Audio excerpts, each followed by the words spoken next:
was soll man Mittwoch an Halloween, wenn morgen Allerheiligen ist, so tun?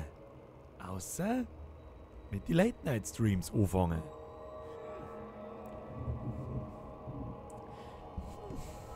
Meine sehr verehrten Damen und Herren, einen wunderschönen guten Abend wünscht Ihnen Dr. Professor Birger aus dem Hause Tschernobyl.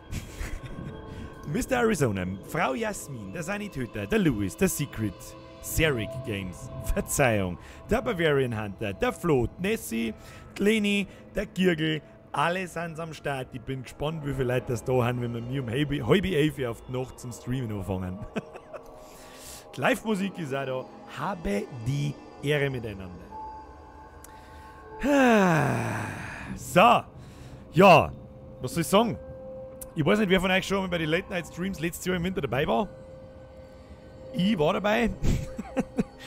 Der Justin, der Mo, der Fab, the one and only, der Dani, das Galaktische Imperium.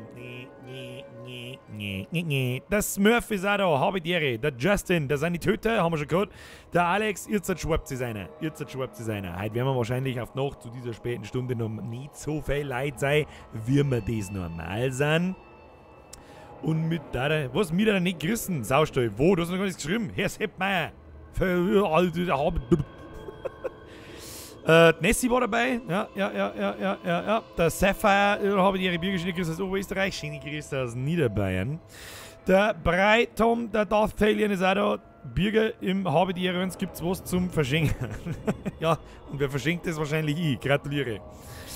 Arizona, ich weiß nicht, wie man die ausspricht, aber ich nenne die jetzt einfach mal Ari, war dabei. Oh, die ersten Twitchler sind auch da. Der Patrick ist da, der Shabby ist da, der Genzel ist da, der Dumpman ist da. Habe dere miteinander. Ja, weiß jetzt auch nicht. Normalerweise haben wir es letztes Jahr wieder so gemacht, dass wir erst einmal 5 Minuten, 10 Minuten ein bisschen schmerzen. Und dann fangen wir mal langsam an. Ja, damit man jederzeit hat, dass überhaupt kapiert, was überhaupt los ist. Für alle, die neu dabei sind, warum zur Hölle fängt der um 10, 11 Uhr auf die Nacht zum Streamen an? What the fuck, Alter? Tja, warum? Das Ganze nennen sie Late Night Stream und das haben wir letztes Jahr im Winter angefangen. Hab dann Sommerpause gehabt und jetzt habe ich mir gedacht, weißt du was, zu Halloween musst du mal mindestens einmal einen Stream raushauen und darum spielen wir mir heute Evil Within. Einen zweiten Teil. Ich muss ganz ehrlich gestehen, ich habe den ersten nicht gespielt. Habe ich den ersten Teil gespielt? Ich sag's euch, was ist, ich weiß nicht mehr. Der ist auch schon ziemlich alt. Der zweite Teil, man kann es, wie es seine Töter schon schreibt, man kann es Halloween-Special nennen, ja. Bloß normalerweise ist der Late-Night-Stream über den Winter, wenn es einmal endlich kalt werden darf da draußen, ganz ehrlich, da kann ich über mit der kurzen Hosen umeinander reisen und dann weiter nichts. Wo waren wir stehen geblieben? Dann ist das eigentlich gang und gäbe, dass wir am Samstag in der Nacht, nicht regelmäßig, aber ich sage jetzt mal spätestens alle 2 Wochen, 2-3 Stunden irgendein Horror-Spiel streamen oder irgendein Spiel streamen, das, wie soll ich sagen, wo ich zumindest der Meinung bin, vielleicht kennen da auch Leute, was damit anfangen, die nicht viel zocken oder gar nichts mit Zocken am Hut haben oder so. Vielleicht kann ich das so unterhaltsam gestalten, wie es noch gerade irgendwie geht, für Leute, die mit Zocken nichts zu tun haben. Und da bieten sich halt einfach Horrorspiele am besten an. So, für alle die vielleicht das Video im Nachhinein anschauen, The Evil Within geht so in 5 bis 10 Minuten los, lasst einfach 4 laufen. Für alle anderen, der Onkel Mozart schreibt, Servus Birger, ich habe schon länger darauf gewartet, dass du mal wieder live zockst. Grüße aus Vilshofen aus der Donau. Sitzt fast du Boot gerade. Grüß zurück an die Donau, nach Vilshofen. Der Barry Potato, alter Late Night, ich rast aus. Geil, das mag ich hören. Weißt du, das höre ich gern, das lese ich gern. Der Herr Hippe ist am Start, die Monja ist da, der Philipp ist da, der Simon ist da, der Kranksturm ist da, der Herr Capone ist da, der DNC Murray ist da, die Frau Getter-Hi ist auch da. Habe die Ehre, der Zock. Habe die RT Griers aus dem Landkreis Muidaf. Schön umschrieben, dass sie sauber vorliest. Grüß zurück nach Meldorf aus Landau. Oh ja, jetzt haben wir schon mittlerweile 140 Leute. So, nochmal für alle. Spielen wir die Evil Within. Das ist aber ein bisschen schwierig darzustellen, weil ich glaube, viele von euch, und das ist ja völlig verständlich, ist ja auch nichts Besseres irgendwie, lesen halt nicht, wie meine Titel oder irgendwelche Titel heißen in die YouTube-Videos, sondern lassen sie halt im Prinzip nur durchs Thumbnail nennen wir es einmal wie es ist, baiten. Und deswegen weiß ich aber nicht so ganz, wie ich das Thumbnail gestalten soll, damit ihr wisst, so, The Evil Within, ich habe ja normalerweise nichts mit Zockerei zum tun. What the fuck, was ist denn das? Und danach kommt nur ein D-Abo auch. Ja, da habe ich aber die meiste Angst davor. Weil leider erst gar nicht lesen, von wem das ist und überhaupt und so. Fuck, Alter, jetzt haben wir schon über 200. Kinder, es ist 10:30 in der Nacht. Es ist 10:30 in der Nacht. Warum? Dann bin ich von euch gefragt, warum ich nicht saufen bin. Ganz ehrlich, weil wir um 12 Uhr tanzen aufhören müssen. Darum. Beziehungsweise saufen, gut, saufen kann ich auch so, da muss ich nicht fortgehen. Sag's euch, was es ist. Brei, was ist. Das eine Twitter schreibt, über 100 Leute, wow. Ja, es ist ein bisschen verrückt. Also momentan haben 213 Leute online. Ich weiß gar nicht, wie sie die aufteilen. Schauen wir mal, wie viele Twitchler das am Start sind. 12 Twitchler, 200 YouTuber. Ja, es ist sonst nichts anderes wie zum Stammtisch Freitag. Was heißt Stammtisch Freitag? Ja, was ich allerdings anmerken möchte, ist, dafür gibt es morgen keinen Stream, so wie es angekündigt war. Der harte Kern weiß das jetzt, die 200 Leute, die da haben, ihr habt alle die Glocken an und ihr dürft nicht reinschauen, wenn es euch nicht interessieren darf. Birger macht den alten Donation-Sound wieder neu, ist sowieso lustig, wenn sie das schenkt. Nein, das tun wir nicht. Ich weiß auch gar nicht, um ehrlich zu sein, von The Evil Within 2 weiß ich nicht viel. Ich hab's ganz kurz angesagt, ja, die ersten 2 Minuten, ich bin da in so einem, das spoilere ich jetzt nicht, ist ja scheißegal, wir fangen um 3/4 fangen wir mit pünktlich an, bis dahin schmeißt wir ein bisschen am Blödsinn. Birger, ich brauch noch einen Wein, fang noch nicht an, sagst du das? Herr Hippe! Wünsch alle Discord-Leit und dir Bürger schöne Tage und ich geh jetzt steil und spiel. Waschmaschine, ich lass mich volllaufen und dreh durch. Und nein, Bürger, um 3 ist Sperrstunde. Um 3 ist Sperrstunde, ernsthaft? Schön, so lange war ich an Allerheiligen schon immer fort, dass ich nicht mehr weiß. Dass ich schon nicht einmal mehr weiß, wann. Aber ab 12 darf man doch nicht mehr tanzen, ne? Es war doch immer so, dass ab 12 dann die Tanzfläche geräumt wird. So habe ich das zumindest in Erinnerung. Aber es ist ja sowieso vollkommen wurscht, weil ganz ehrlich, ich bin einfach zu alt für irgendwelche scheiß Discos, wo man miteinander tanzt. Was soll ich da? Wer tanzt, abgesehen davon, hat kein Geld zum Saufen. So. Passt, ich gehe noch eine rauchen, habe die Reserve, haust da noch sauber eine Zigaretten in den Pfotzen. Raucher ist schlimm, ganz schlimm, ich bin der penetranter Nichtraucher. Ich dampfe dabei noch ein wenig. Der Fleischmann ist auch da, habe die Ehre. So, jetzt haben wir fast 300 Leute und das am Mittwoch mitten in der fucking Nacht. Ihr habt so geil, es ist unaushaltbar. Es ist unaushaltbar. Oh, der Herr Kulzer ist auch wieder da. Wenn gezockt wird, dann schwappt auch die Kulzer-Brüder wieder rein.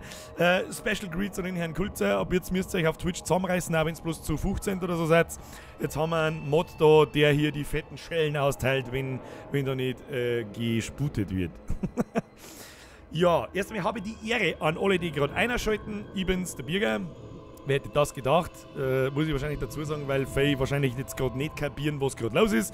Ich meine, seitdem wir das letzte Mal einen Late-Night-Stream mit Zockerei gemacht haben, ist über ein halbes Jahr vergangen. Alter, wir sind schon 25. Was? 25 auf Twitch? Tatsache, da schaust du hin. So, ohne dass ich jetzt hoffentlich einen Stress kriege auf Twitch, da ist schon der Evil Within 2 eingestellt. Wir fangen mal an in 6 Minuten. Und, yo. So, für alle anderen, die neu dabei sind, was ist das hier? Normalerweise zocke ich nicht, ja, weil ich ganz genau weiß, dass euch die meisten von euch diese Zockerei nicht interessiert. Um ganz ehrlich zu sein, ich darf es mir auch nicht anschauen, weil das machen 100 Millionen andere nicht. Aber da ist nun mal gern durch und alles, was auf meinem Kanal passiert und kommt, das kommt nur, weil ich es gern tue. Und Zocken beinhaltet nun mal 80% meiner Freizeit oder mindestens die Hälfte. Und darum habe ich mir überlegt, weißt du was, dann streamen wir mitten in der Nacht, dann kommen auch bloß die Leute, die das wirklich interessiert, die das vielleicht sehen wollen und überhaupt und sowieso. So. Ist halt einfach chillig in deine Streams. Herr Alex Capone, das freut mich natürlich massivst, wenn, ich meine, bei uns ist es auch nichts anderes, wir schauen auch, jeder von uns in meinem Bekanntenkreis schaut auch Streams, dann läuft halt der Stream nebenbei ein wenig. Oder man gemittelt sich halt wirklich ins Bett ein, macht das Licht aus, aber das kündige ich dann schon an, jetzt in 3-4 Minuten für die Leute, die nichts damit anfangen können, was wir mir jetzt tun. Aber gut. Birger, machen wir am besten noch familienfreundlich. Ah, nein. Also, familienfreundlich machen wir mir wirklich gar nichts. Der jawohl, Zockerei 11111. Der Volker Ratschow. Es sind ja doch sehr viele Leute am Start, die Zockerei interessiert. Ich meine, ich merke ja das. Sobald ich im Stream am Freitag zum Schmatzen anfange über die Zockerei, dann kommen haufenweise Fragen. Und dann auch, selbst wenn ich eine halbe Stunde drüber nachdenke, ich merke natürlich, dass ein paar Leute gängen und 20% der Leute dann fort sind. Domi! Vergeht's gut für den Entwickler und habe die Ehre und einen wunderschönen Abend. Jo. Ja. Tja. Was soll ich jetzt noch sagen? Außer Franziska, wo ist denn Heisli? Ich weiß nicht. Sitze beim Scheißen und schau How to Lebergas. Ja. Was, Bürger, was läuft? Ich glaube, ich gehe. Jager, ich weiß nicht, warum Ober ihr habt gespielt, dass du halt streamst. Mr. Oliver Alpha, vergesst für den Zwickel. Ich weiß auch nicht. Was ich nicht verstehe, ist, was ein absoluter Irrsinn ist, um ganz ehrlich zu sein, wir haben 350 Leute, die live da gerade sind und es ist 3/4 auf die Nacht. So, in 4 Minuten geht's übrigens los. Frau Gewalt war auch schon eine Zeit nicht mehr da, oder? Die Frau Gewalt, die hat mir geschrieben, die hat irgendwie einen Haufen Scheiß zum tun. Keine Ahnung. Ich weiß nicht, aber war schon eine Zeit nicht mehr da.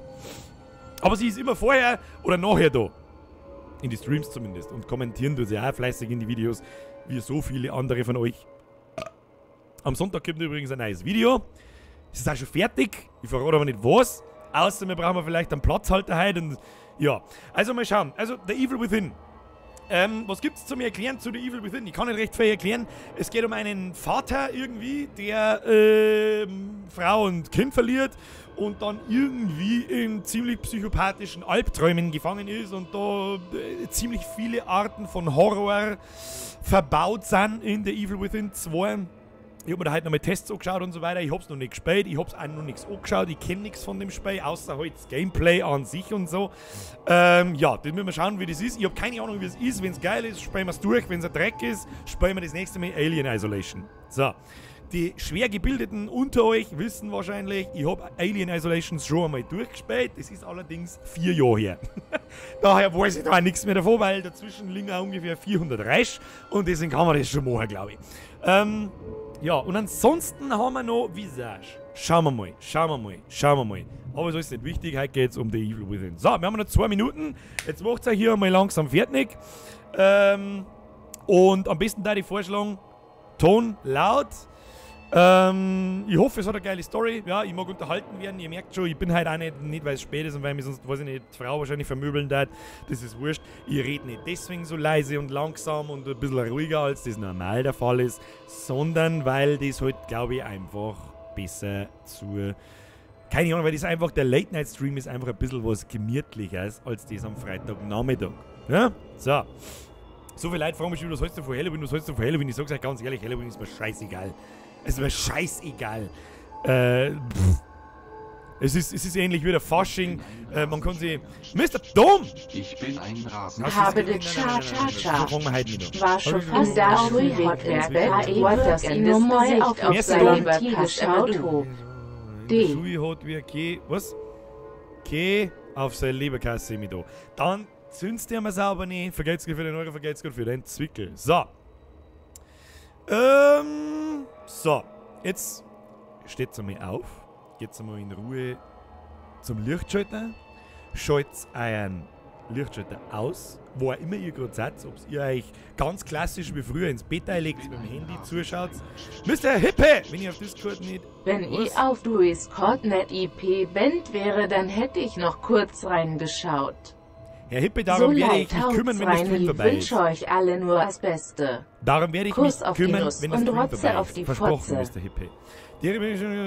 So, ihr seid pflanzt sie und vergesst für den Euro. Ich habe jetzt gerade nicht aufgepasst. Entschuldigung, ich war gerade schon wieder... Weiß es eh, wie es ist. Manche Dinge ändern sich nie.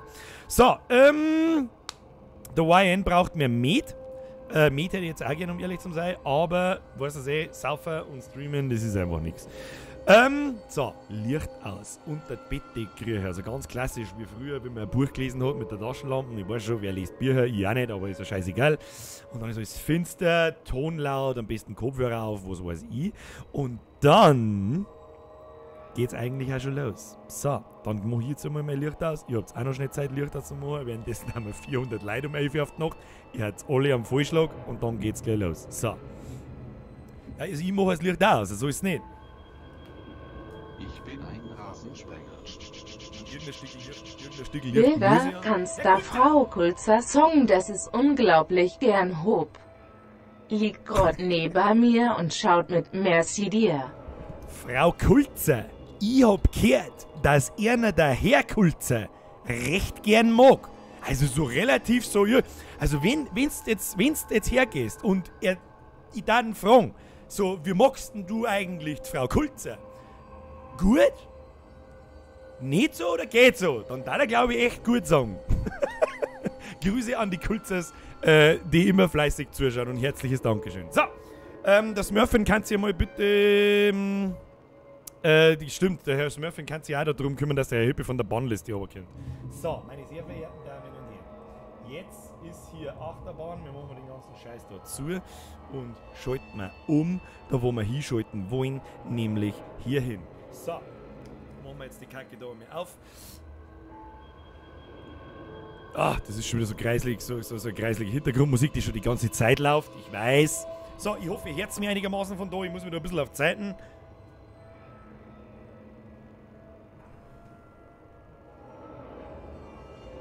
Passt das so meinst du? Ich weiß es nicht. Der Onkel Mozart schreibt, bei ihm ist alles asynchron, da muss vielleicht einmal reinladen. So, los geht's. Mit dem wir hier... Oh. Vielleicht soll ich mir erstmal den Controller einschalten, ich weiß es nicht. So, zurückladen und auf eine gute Story und ein gutes Spiel hoffen, weil sonst schalten wir gleich wieder aus. Neues Spiel. Damit startest du ein neues Spiel. Ja, nicht wundern, ich habe schon mal kurz angefangen, wie ich vorher schon gesagt habe, um zu schauen, ob alles funktioniert. Weiter. So. The One and Only schreibt, zockst du sonst nie? Also normalerweise nicht im Stream. Wir spielen nicht auf Albtraum, wir spielen aber auch nicht auf Einsteiger, wir spielen auf Überleben.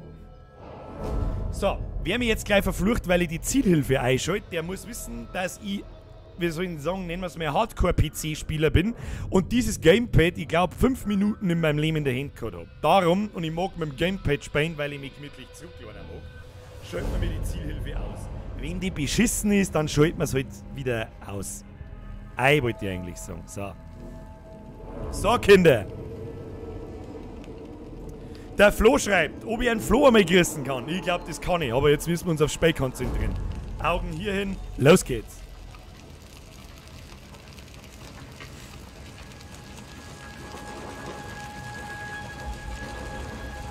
Also das ist jetzt was, das haut mich nicht groß vom Bocker, das habe ich schon gesehen.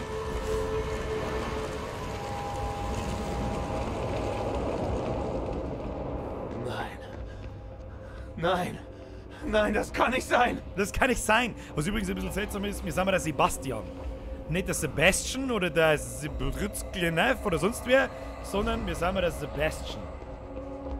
Okay, vorher habe ich es mal kurz mit der Tastatur gespielt. Oh Gott, Lilly! Lilly! Lilly ist übrigens Tochter.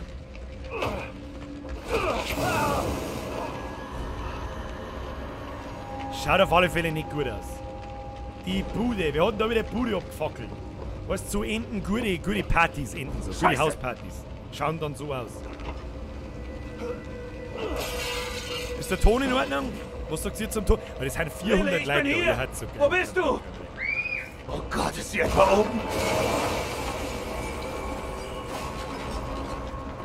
Warum ich so unbeeindruckt bin von dem Ganzen, sage ich dir ganz einfach, weil ich es schon gespielt habe. Zumindest den Anfang da, bis wir um sind. Wie konnte das passieren? Sebastian, wie konnte das passieren? Ja, das weiß ich nicht. Da hätte er mal daheim bleiben. Warum lässt deine Tochter alleine daheim und Bude fahren? Ja, die Lilly hat einen Stress. Komm, Lilly hat Lilly. einen Stress. Halt durch!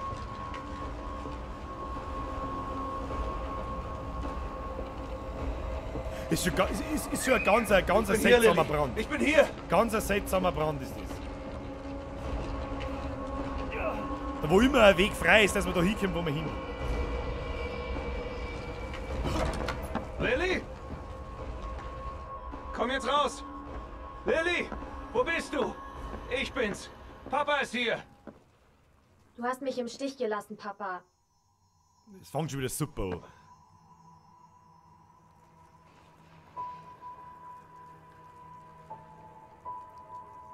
Später, 2 Minuten, ich habe ein schlechtes Gewissen. Gratuliere.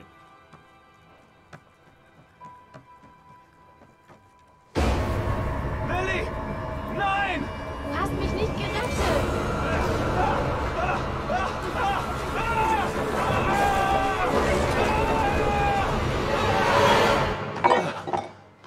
Okay. Ja, das hat nicht lang gedauert, bis anfängt wahrscheinlich, wie es anfangen soll.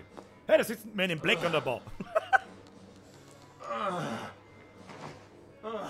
Ich glaube, der hat sich gerade einen Riesendrum Rausch eingelenkt. Ich weiß nicht, was da los ist. Warum haben sie denn eigentlich immer kleine Kinder, mit denen die irgendwas seltsames stehen? Warum? Ah, Mieze. Mieze. Kidman. Hallo, Sebastian. Ist lange her. Sebastian. Nicht Sebastian oder irgendein cooler Army-Name. 3 Jahre lang Sebastian. versucht, dich aufzuspüren. Und du dachtest, du findest mich am Boden einer leeren Flasche. Richtig? Und warum bist du ausgerechnet jetzt hier? Du hast mich nicht gefunden, weil sie es nicht wollten. Beruhig dich. Der hat 4 Flaschen Schnaps Du weggeklippert. wusstest, was in der Alter! Nervenklinik passieren würde, oder? Was in Beacon passiert ist Vergangenheit. Das musst du vergessen. Ich glaube, das ist jetzt eine Anspielung auf den ersten klingst Teil. Ich habe genau keine wie Ahnung, der wovor er spielt. Psychologe, den mein Boss mir vorgesetzt hat. Aber er hatte keine Antworten. Du schon. Erzähl mir alles. Über Mobius. Who the fuck is Mobius? Who the fuck is Mobius? Hallo? Sebastian schreibt. Oh, der Man in Black Ich schon bin wieder. deswegen hier. Wegen einem verbrennten Bladel Papier. Gute Entscheidung gewesen, Frau. Ah, okay. Warum schauen die so komisch aus? Woher hast du das? Warum hat er Knarre dabei? Lilly ist am Leben. Was?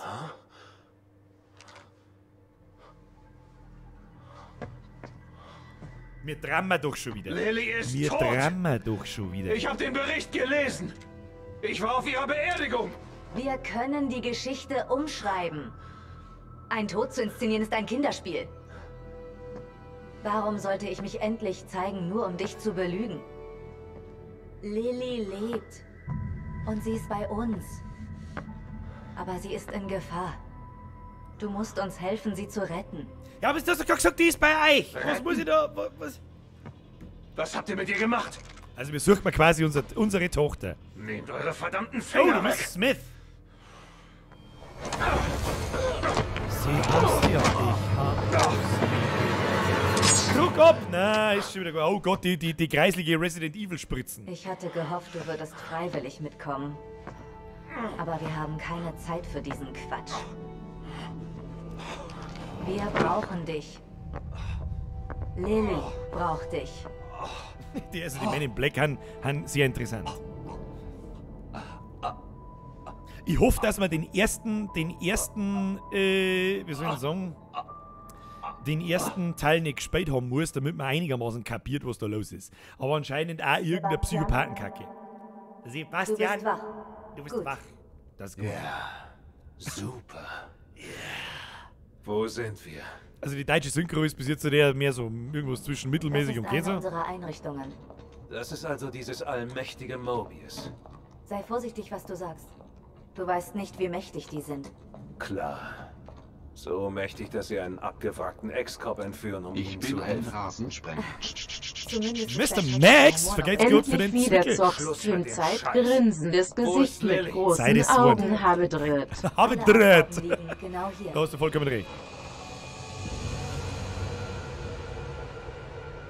What? Der Vorfall in der Beacon-Nervenklinik war ein bedauerlicher Rückschlag. Was ist das? Aber mit dem erhaltenen Wissen haben wir ein neues Das und sind Badewannen. verbessertes STEM-System gebaut. Ein STEM-System. Was ist das STEM-System? Was hat das alles mit meiner Tochter zu tun? Stellen Sie sich vor, Millionen Geister miteinander verbunden. Ja, das stellen wir lieber nicht vor, aber das ist Facebook schon Glück fast. für einen bedeutet Glück für alle. Na, da kennt ihr doch der Mr. Smith. Mit Ich hab's ja dieser gewusst. Maschine, diesem Wunder, kann unsere Spezies Großes erreichen. Wir mussten mit einem Geist beginnen, der rein genug war, um tausende Persönlichkeiten aufzunehmen. Den Geist eines unschuldigen Kindes. Ja, und da ist nur sein Dirndl in Frage gekommen. Ja, es gibt ja sonst keine Kinder auf dem Planeten. No. Sie haben Lilly an diese Maschine angeschlossen? Ihre Tochter ist etwas Besonderes. Sie haben Lilly an diese Maschine angeschlossen? Die Kernkandidatin, die wir je getestet haben. Das ist ein richtig wütender Bab. Dank ihr war Ja, ist der eine ziemlich neue finstere STEM ein Person. durchschlagender Erfolg. Also soweit ich Bis weiß, vor kurzem. was ich gelesen habe, ja, das verbindet Hirne miteinander, etwas mehr dieses als einer STEM-System. ist Lilly verschwunden. Hat keine Signale mehr gesendet. Dann begann die STEM-Umgebung zusammenzubrechen. Wir dachten, es wäre nur ein einfaches, technisches Problem. Und Ja, und schickten dann, ein wo ist Suchteam physikalisch von sie Mobius verschwunden? rein. Also ich check schon wieder gar nichts, Doch was da dann los ist. verloren wir den Kontakt. Und STEM fiel aus. Denken Sie Lohnen nach, uns mit. Mr. Castellanos. Was Castellanos? Ich gebe Sebastian Ihnen eine Castellanos, Chance. so sie. Nicht nur Ihre Tochter wiederzusehen, sondern sie zu retten. Etwas, von dem Sie glaubten, es nicht geschafft zu haben. Sie können sie retten. Oder sterben lassen. Ihre Wahl. Ich finde ein bisschen fragwürdig, dass er nicht viel mehr entsetzter ist darüber, dass seine Tochter nur am Leben ist und er offensichtlich aber seit 28 Jahren lang am Tag 4 Flaschen Schnaps sauft, damit er es vergisst. Keine Ahnung. Sebastian. Naja. Und bitte, versuch mit dem Team zusammenzuarbeiten, wenn du es findest. Ich weiß, du vertraust uns nicht. Aber sie verfolgen die gleichen Ziele wie du. Nein, danke. Ich komme gut allein klar. Denk dran, melde dich, sobald du Lilly findest, damit wir mit der Extraktion beginnen können. Ich bin hier für dich da.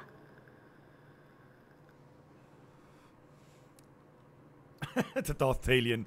Bin ich der Einzige, der den Kidman scharf findet? Und jemand Na, anderes bist wird nicht. dort drin für dich da sein. Bereit?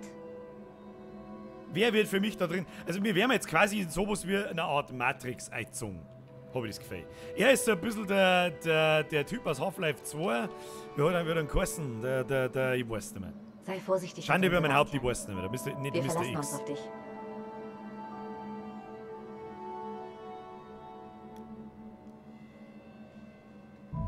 Fanboy fragt, ob es normal ist, dass man mehr schaut als spielt. Es ist ja quasi Eintritt in 3. das Intro in die Geschichte. 2. Das werden wir jetzt dann gleich herausfinden, ob wir mehr 1. schauen als spielen.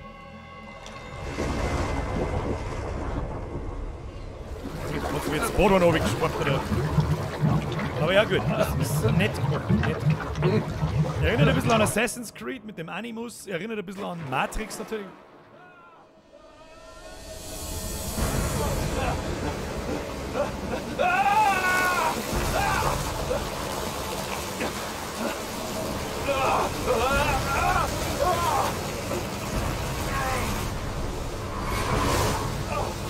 Ich weiß nicht warum, aber ich kriege jetzt Gänsehaut. Ich weiß nicht warum.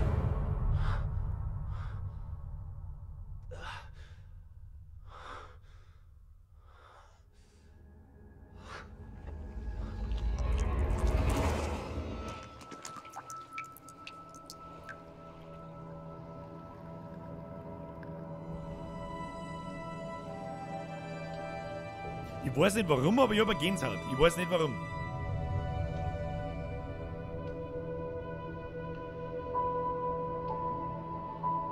Ich kann gerade noch nichts da, das bin nicht ich.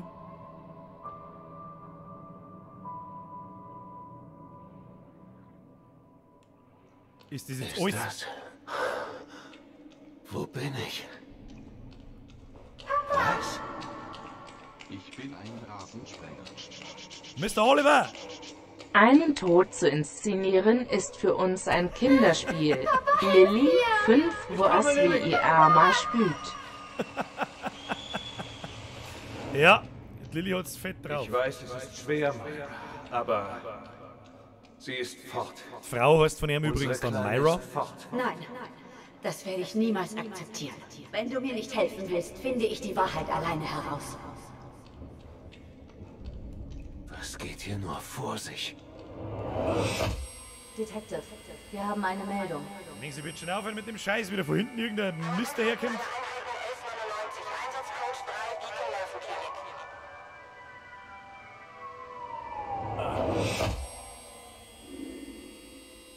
Das hat auf alle Fälle irgendwas mit einer Nervenklinik zum Tor. Ich denke, da spielt der erste Teil in der Nervenklinik. Okay, jetzt ist da auf einmal Schrei. Nein, wie ich sowas hasse. Ich weiß nicht warum, aber ich habe jetzt schon die ganze Zeit permanent Gänsehaut, obwohl noch gar nichts passiert eigentlich. Ring, ring, ring, ring, ring, ring, ring, the telephone. Was zur... Ja genau, was zu.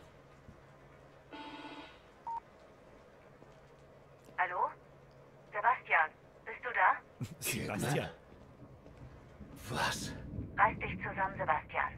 Du bist drin. Ich bin drin. Wir sind drin. Furchtbar. Wie ein höllischer Kater. Ja, das ist schon wieder Kinderschreien. Wenn sich dein Geist dran gewöhnt hat. Du bist jetzt in einem vom Hauptsystem abgetrennten Bereich. So können wir die Kommunikation mit dir aufrechterhalten. Dieses Konstrukt ist dein Zimmer. Eine aus deinen Erinnerungen erstellte sichere Zone. Meine Erinnerungen, was? Wenn das so ist, wo sind dann meine Frau und mein Kind? Sieht aus wie mein altes Büro im Crimson City PD. Dein Unterbewusstsein hat es erschaffen. Du solltest dir diese Frage also selber stellen. Kommen wir zur Sache. Wir haben dir Informationen in dein Zimmer geschickt. Siehst du etwas Unbekanntes? Also gut, wir sind jetzt quasi in dieser Art Matrix. Hier sind Fotos einiger Mobius-Agenten. Euer verschwundenes Team, nehme ich an. Ja, sag Bescheid, wenn du welche von ihnen findest. Du bist unser einziger Kommunikationsweg in den Stern. Also diese Typen sind verschwunden quasi, oder wie? Oder? Union? Diese Stem-Umgebung wurde entworfen, um einer Kleinstadt namens Union zu entsprechen. Toll. Eure Experten müssen also auch gerettet werden. Wenn es jemand kann, dann du. Danke für dein Vertrauen.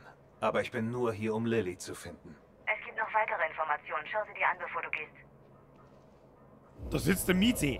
Warum sitzt da ein Mieze? Kapitel 2. Etwas liegt im Argen. Da liegen noch irgendwo mehrere Informationen zu irgendwas. Zu was. Suche im Stem nach den Mitgliedern des Möbius-Suchteams, um Hinweise auf Lillys Verbleib zu finden. So, wir müssen quasi dieses Team finden. Muss ich mir jetzt jeden einzelnen anschauen. Baker. Der Anführer. Baker ist der Anführer. Ich sollte versuchen, ihn zuerst zu finden. Untersuche das Zimmer mit Hilfe deiner Sebastian-Sinne. Gut. Ja, ich werde jetzt noch nicht jeden einzelnen lesen, weil es mich ehrlich gesagt auch ein Scheißdreck interessiert. Ich mag zu dir eine Mieze und mag streichen. Mieze! Da ist her. Eine Katze. Ich hatte doch noch nie eine...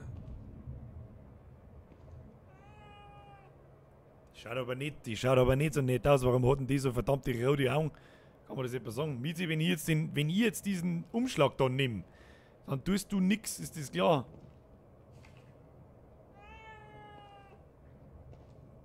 Ein Dia-Projektor? Wo hat mein Gedächtnis das nur rausgekramt? Aus der Grundschulzeit? Dia!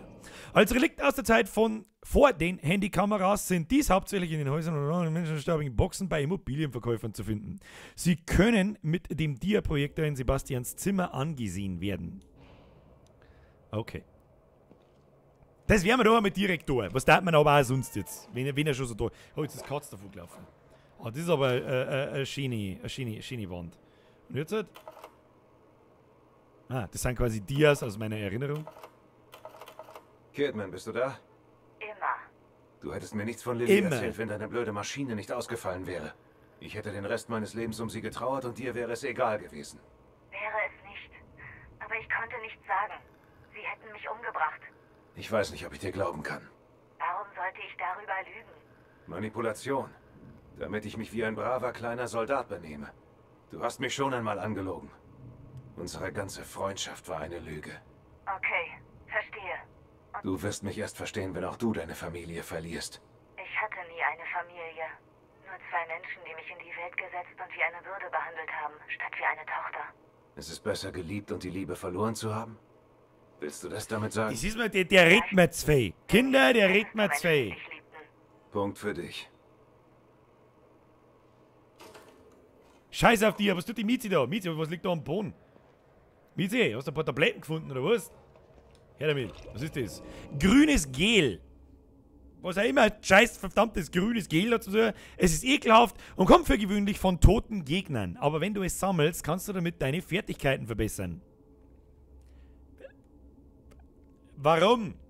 Warum, Frau? Danke, Aber gut. Kätzchen. Wollen wir mal nicht schon wieder alles absageln, bevor wir nicht einmal ein bisschen... Ein Spiegel. Schnauze. Wie ein Beacon. Dürfte der Weg hier raus sein. Wäre eine normale Tür zu viel verlangt gewesen. Was ist das da? Speicherterminals. Oh, das erinnert mich schon wieder ein bisschen an Resident Evil. An Speicherterminals kannst du deinen Fortschritt jederzeit speichern. Du findest sie in Unterschlüpfen und in Sebastians Zimmer. Alles klar, dann speichert man doch einmal. Speichert's einmal. Steckst dein Handy ein, so speichert man mir. Kapitel 2, etwas liegt im Argen, 23:06 Uhr auf Schwierigkeitsstufe Überleben. Ich bin jetzt übrigens schon kurz davor, dass ich mit der Tastatur weiterspiele, weil ich einen Vogel kriege. So. Und los geht's. Zurück in den Spiegel. Vielleicht hätte ich mir das Gel erst einmal anschauen sollen und meine Skills verbessern.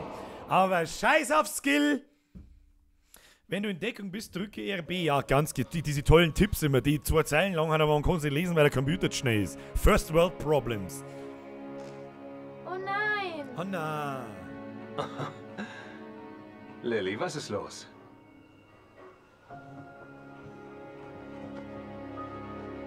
Der Kopf meiner Puppe ist kaputt. Kein Problem. Der Mama Kopf kann das reparieren. meiner Puppe ist Sie kaputt. kann alles reparieren. Stell dir mal, frage mal, wie es mein geht. Wieso schaut das Kind schon wieder so seltsam aus? Hey.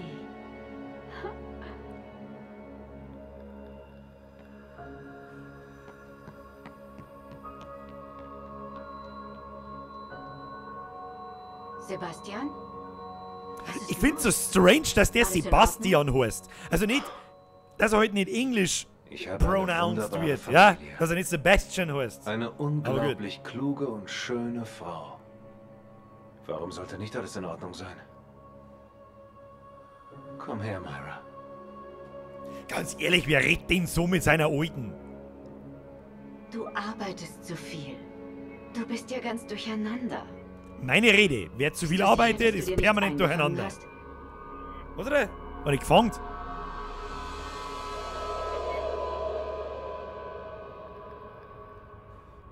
Weiß ich nicht, was mit der Flashback jetzt sagen soll, aber offensichtlich reisen wir durch Spiegel. Ah ja. Es ist schon wieder ausreichend finster, das...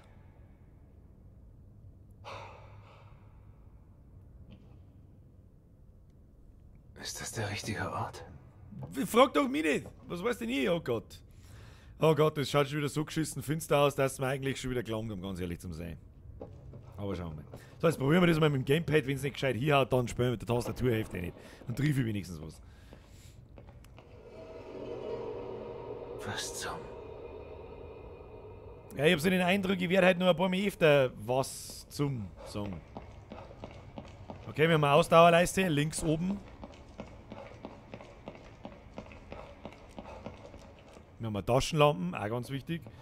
Warum der Stuhl da so einzeln einsam und alleine steht, was? Ha, was, wenn ich nicht dann durch die Tür...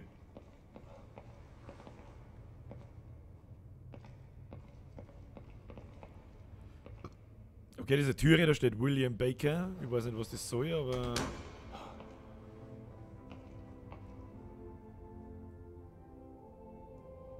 Anspringen, wenn mir irgendwas tut, dann kriege ich den kompletten Anfall.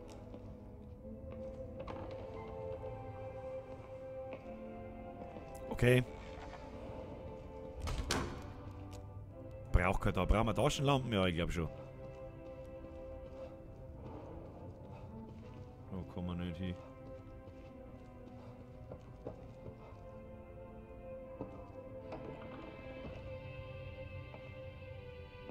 Der Leberkasel ist auch mal wieder da. Hab ich Dere. Was? Der Evil schlechthin, Dere. What the fuck? Okay. Der Das schaut brutal gut aus. Leck mir mal gehört schon. doch zum Suchteam. Baker. Muss ich jetzt meinen Stream ab 18 kennzeichnen? Keine Ahnung.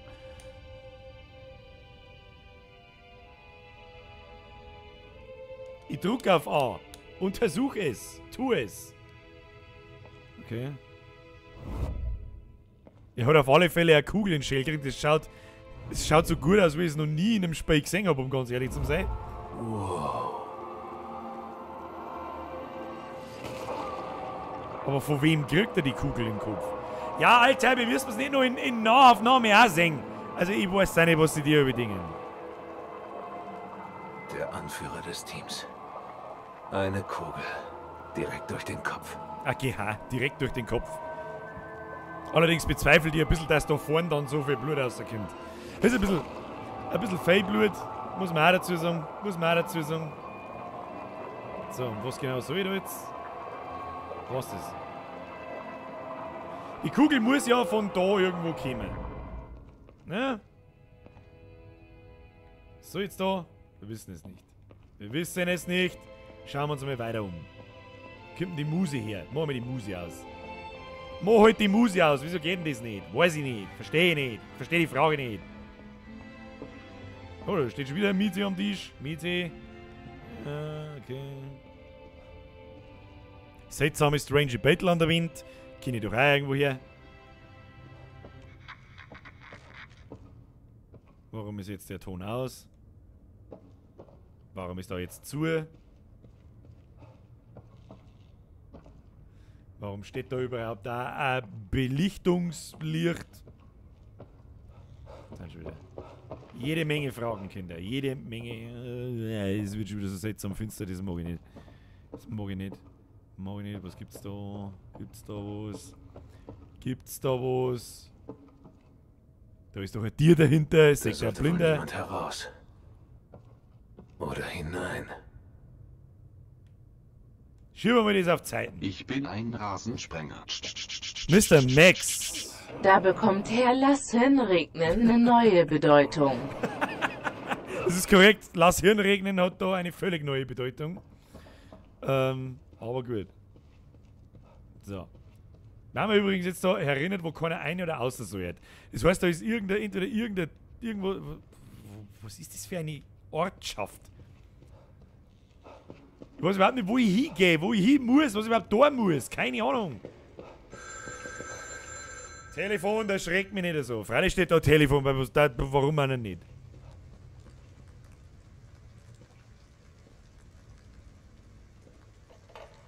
Public Phone. Hallo? Irgendwo in. Scheiße. Wer war das? Gutes Gespräch. Da bin ich keiner, da bin ich nicht gekommen.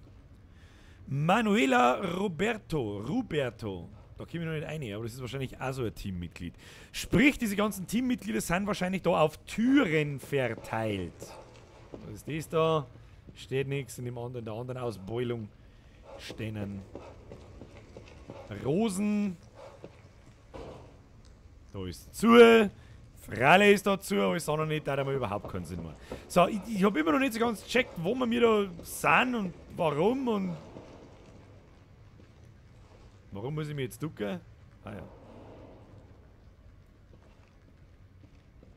Oh, da haben wir was gefunden. Informationen. Verzierter Brief. Bewerber SV, herzlichen Glückwunsch. Wahrheitssuchender. Danke für die Teilnahme an unserem Test der spirituellen Klarheit. Wir freuen uns, Sie auf der nächsten Wissensstufe willkommen zu heißen. Melden Sie sich bitte bei einem bla bla bla bla bla. Handschriftlich auf der Rückseite des Umschlags vermerkt Lügen, Lügen, Lügen. Das hätte er hier jetzt auch sagen können, sobald es um so einen spirituellen Bullshit geht. So, was haben wir da? Schaut nach einer Urne aus. Was steht da draußen? Grand. Grand. Okay. Warum nicht? Duck dich, du Spacken. Oder einige. Oh, lecker, du Fotze! Hey! Verdammt! Scheiße, mit der Kacke habe ich jetzt wirklich Was hinterfahren. geht hier vor sich? Halt die Fresse mit deinem Scheißdreck, wenn die schon wieder losgeht, dann kriege ich einen Kotzanfall. Oh, lecker, der Puls 400 innerhalb von einer Sekunde. Kennst du das? Ja, Gott sei Dank. Muss ich mich schon wieder hinter meinem Mikrofon verstecken, weil ich mich schon wieder in die Hosen reicht. Scheiß. Lauf. Lauf. Das ist der einsame Thron des Jogginghosenvereins. So. Ja, bla. Wenn da jetzt wieder irgendjemand daherrufst, hau ab.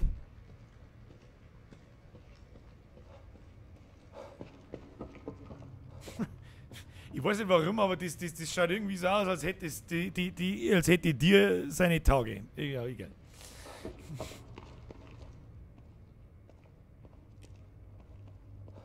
Warum wackelt das hin und her? Hör auf damit! Stop it! Dieser verdammte Psychopathenscheiß.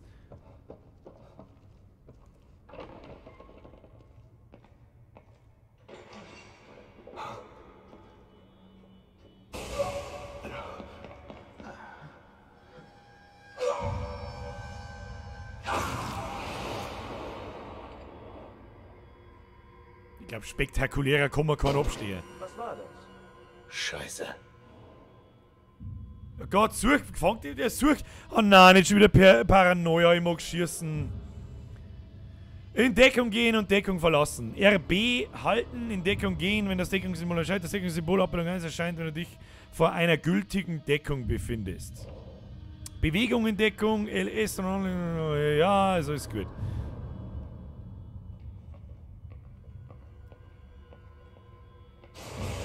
Alter, der kann sich beamen auch noch! Was stimmt denn mit dem schon wieder nicht? Hau doch ab!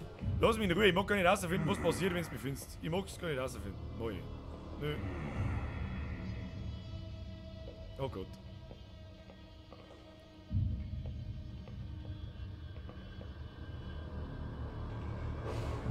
Wer zum Teufel war das? Wer zum Teufel war das? Der spektakulärste Messerstecher EU-West.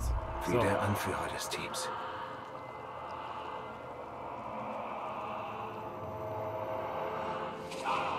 Ja, ich schlitz die auf, verarsch bis Hirn. Ja, okay.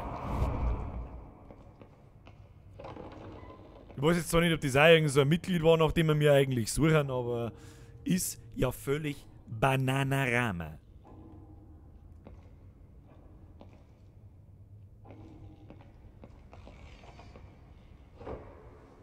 Wer macht denn da hinter mir über die Tieren zu? Ich mag's gar nicht wissen, um ehrlich zu sein. Ich muss einen Weg herausfinden. Ja, das hätte man jetzt ein Depp auch sagen können. Dass da drin nicht gut ist. Nicht gut. Warum hängt jetzt so ein riesen Pendel? Ich frage mich, wer die Leute sind, die sich so eine Psychopathen-Scheiße einfallen lassen. Das fragt mich über. WTF, WTFFF.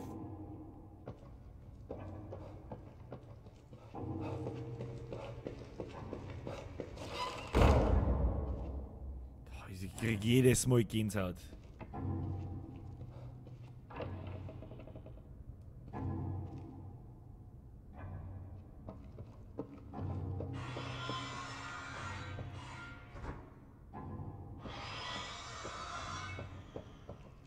Warum her da? Ein Rasensprenger. Mrs. Snooze! Servus, Habe ich die Ehre. bin's wieder. Grias im Ui an Bene. Merci für den Euro und habe die Ehre an den Bene. So.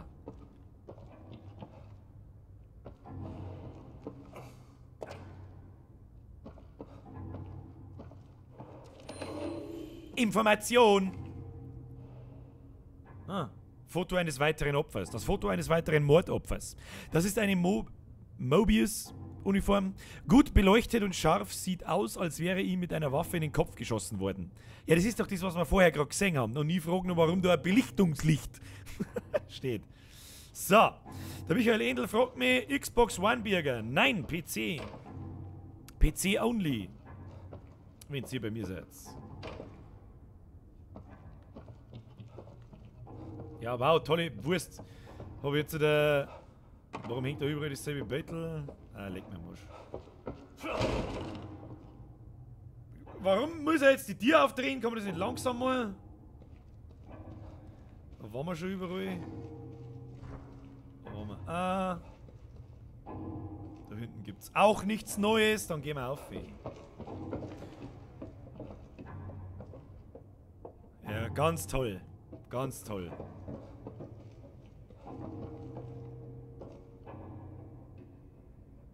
Ganz toll.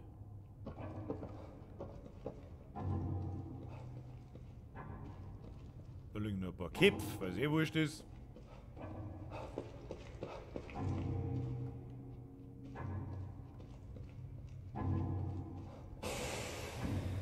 Tu das nicht. Oh, kreisliger Ton.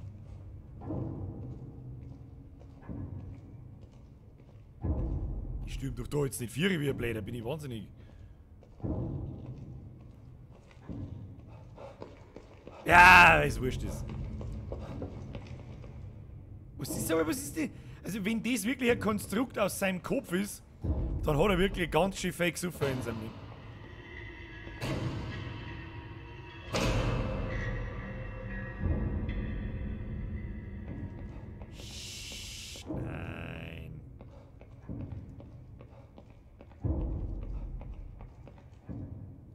Himmel. Ja, wenn der Himmel so ausschaut, dann mag ich nicht hin. Da will ich nicht hin. Ja, das ist offensichtlich die.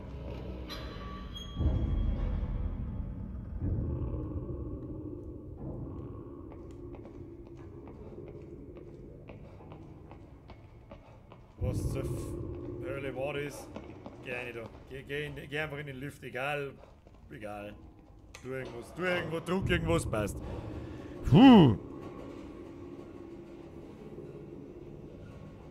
Also ich weiß auch nicht, gell?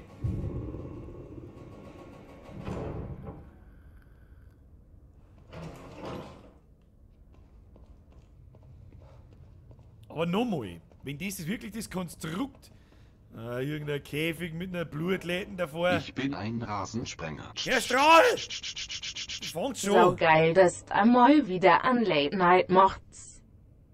Vergeht's gut für den Zirkel 29 und saugeil, dass ihr zuschaut. So, da gibt's offensichtlich nix. Nein, so, tu ich da durch den Dreck. Und Herr Kulzer, du hast mit Red Dead Redemption übrigens auch recht. Ich werd mir auch.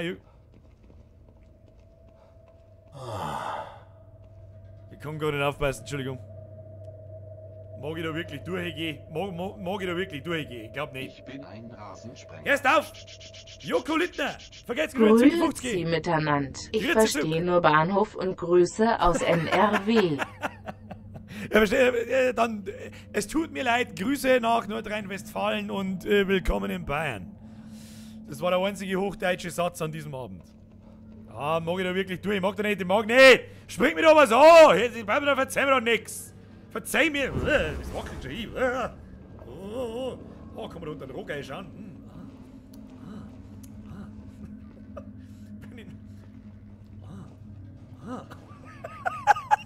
Man muss einfach immer.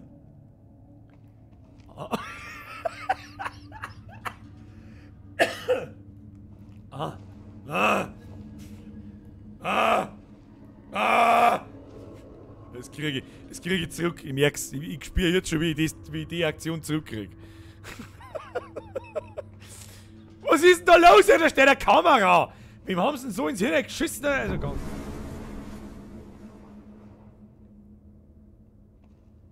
Ich hab gesagt, dass ich zurückkriege.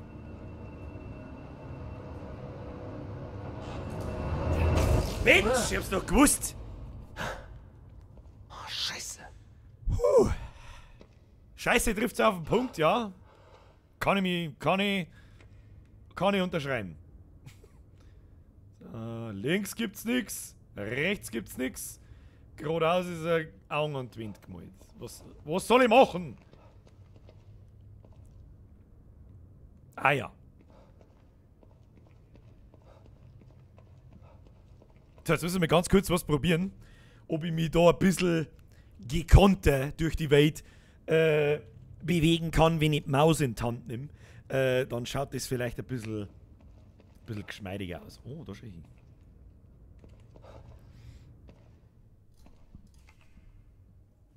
Was zur Hölle? Ja, ich merke schon, das fängt jetzt schon nach einer halben Stunde so an. Alter, du Fotze bist du bist! What the fuck? What?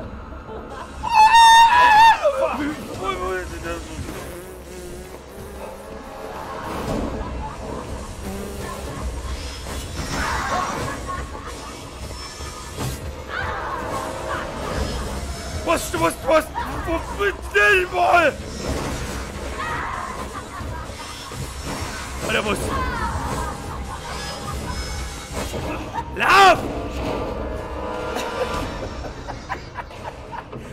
Was zur verfickten Scheißhölle war denn das?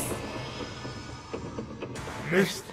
Ich stecke hier fest. Ich stecke hier fest, ja tolle Wurst! Mal ein Foto von ihr, da! So jetzt. Nimm die Lampen und dann schlag's mit derer, keine Ahnung.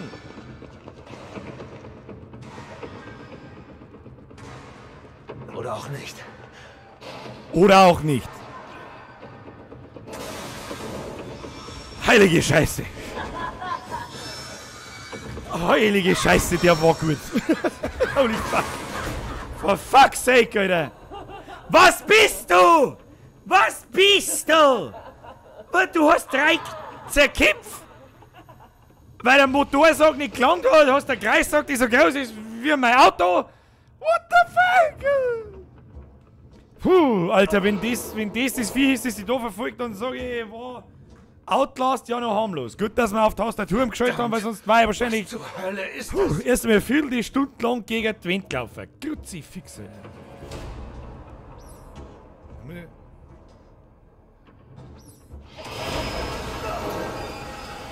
Ich wollte doch bloß was trinken! Was soll denn das jetzt? Wie hätte ich mich da jetzt bitte dagegen wehren sollen?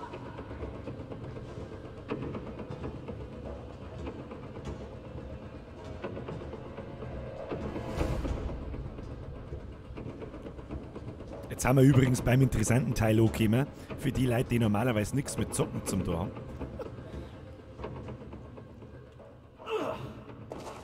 Okay, Nichts zu hören. nichts zu hören, stressig. Ah, ein bisschen stressige Musik ist schon am Start. Das ist nicht. Was ist denn das da eigentlich? Habe ich da für einen Zeiger, der mir da angezeigt wird? Das habe ich noch nicht so ganz umrissen. Ob der was kann? Ich weiß es nicht. Willst du mich verarschen? Ja, willst du mich verarschen? Trifft's auf den Punkt. Laufen sollst du, Trottel! Ja, ganz toll. Ganz toll. Frisieren. What? Nein! Nein!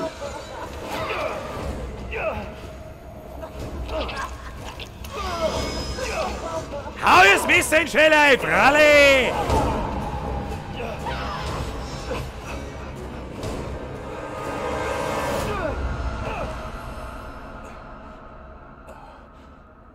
Puh. Okay. Jetzt wissen wir, mit was wir es zum Tor haben. Okay. Was zum Teufel geht hier vor?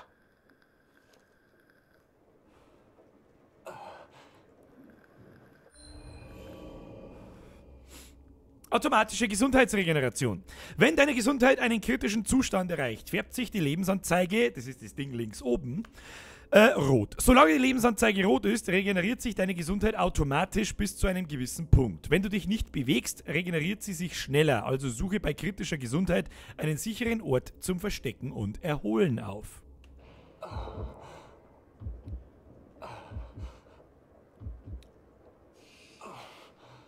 Okay, also wir sind so gut wie im Arsch. Aber wir haben ein Messer. Haben wir sowas wie ein Inventar? Nö. Okay, dann halt nicht. Und wo bin ich jetzt? Offensichtlich in deiner Bude daheim, weil alles voll Bier- und Schnapsflaschen ist. Oh, was haben wir denn da? Was ist denn das? Spritzen! Die Herkunft des Medikaments in diesen Reisespritzen ist unbekannt. Mr. Einmal immer Löwe! Vergeht's gut für dein Euro. Die Herkunft des Medikaments in diesem Medikamenten ist unbekannt, aber es stellt etwas Gesundheit wieder her. Ja, das hinterfragen wir jetzt einfach mal nicht weiter. Und ja. Ah, mittlere Maustaste, da ist unser Inventar quasi. Wer hat das hier? Was soll ich da jetzt machen, bitte? Ah, das ist quasi unser Schnellmenü, da ist jetzt quasi dort die Kamera drüber, deswegen wird sie das wahrscheinlich nicht gescheit sehen, aber ist ja wurscht jetzt. Und sonst haben wir da nichts, oder wie? Eine mit der Spritzen! Freilich, da liegt irgendwo eine Spritzen umeinander, die haben wir uns noch halb in den Arm gehauen. Das ist ja total wurscht.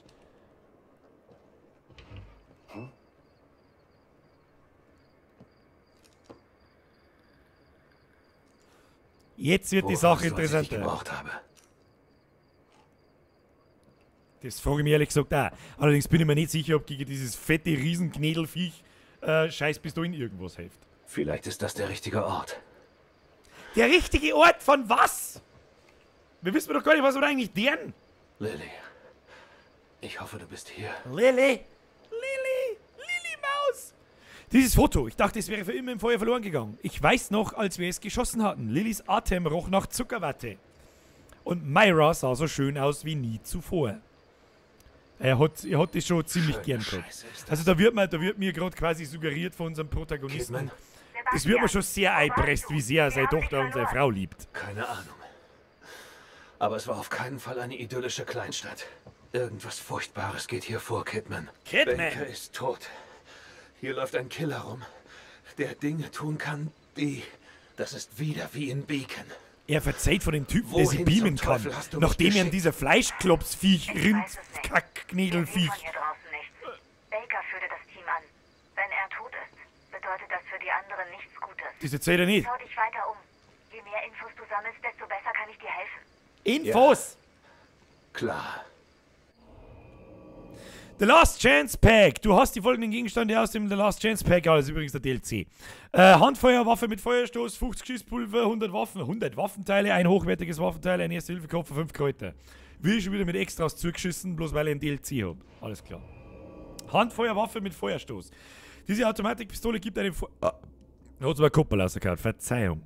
Diese Automatikpistole gibt einen Feuerstoß aus 3 Einzelschüssen ab und verursacht mehr Schaden als eine gewöhnliche halbautomatische Handfeuerwaffe, auch wenn sie dieselbe Munition verwendet. Diese Waffe war im The Last Chance Pack enthalten. Okay. Schießpulver mit dieser Komponente können Munition und andere nützliche Gegenstände hergestellt werden. Hochwertige Waffenteile, diese Komponenten sind von höherer Qualität als normale Waffenteile. Sie können verwendet werden, um Waffenverbesserungen freizuschalten.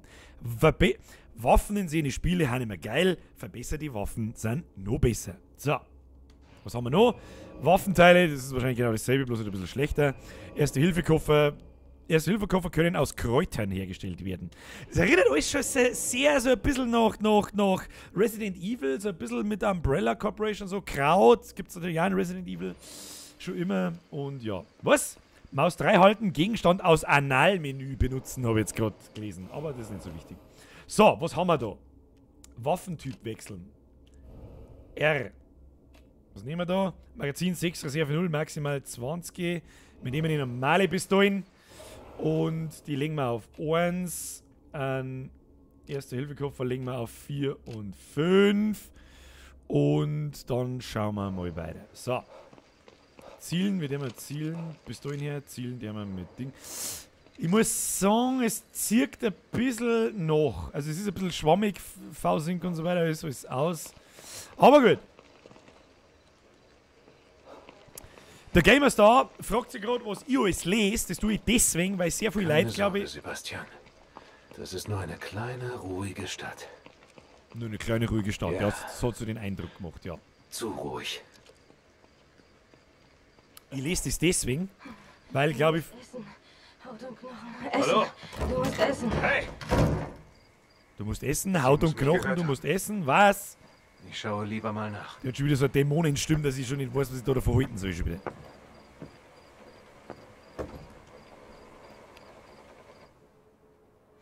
Der Herr Siffler ist da! Und zu dieser späten Stunde. Ich hab die vorher auf Facebook nur schreiben sehen, was heute so geboten ist. Offensichtlich Hallo? auch nicht recht viel. Haut und Knochen. Essen. Du musst essen. Haut und Knochen. Geil. Essen. Du Delicious. musst essen. Delikat. Du musst essen. Ja, stopf sie am Eins, Haut und Maul. Knochen. Eine damit. Muss das schon wieder so gut ausschauen.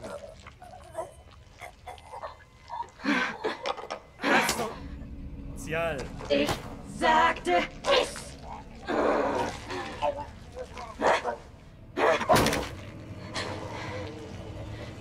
Na also. Weine nicht. Es ist nur zu deinem Was soll ich denn da sagen dazu?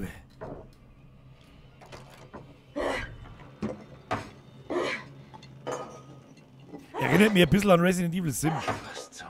Ja, was zum? Wer ist die Alte? Was hat die Alte für ein Problem? Oh. Scheiße! Oh, fuck! Alter! Die ist voll wütend! Fuck! Ja, fuck, trifft's.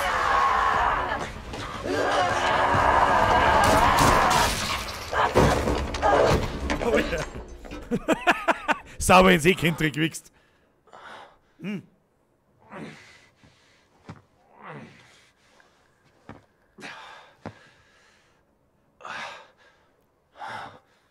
Also bis jetzt ist Holy shit! Oh Gott. Mr. Norman, merci für den Fünfer. Schöne Grüße aus Dortmund. Ich verstehe auch nur Bahnhof. Lecker, lecker im HHH. Mr. Norman, vergesst vielen herzlichen Dank für deine 5 Euro. Es tut mir wirklich sehr von Herzen leid, dass ihr kein Wort verstehen könnt. Welcome to Bavaria. So, wir haben der Alten einmal sauber in die Fresse geschossen. Was darf man sonst untersuchen? Kidman. Das geht schnell. Grüner Schleim. Neues erfahren? Ich sehe grünen Schleim. Hab ich. Dass es hier wirklich wie in Beacon ist. Die Leute verwandeln sich in Kreaturen. Verdammt. Was zur Hölle ist passiert? Keine Ahnung. Aber sie hat grüner Schleim Lily geschissen. schwebt definitiv in größerer Gefahr als gedacht. Sebastian. Hör auf, Kidman. Überlass mir das. Sebastian. Ich finde sie.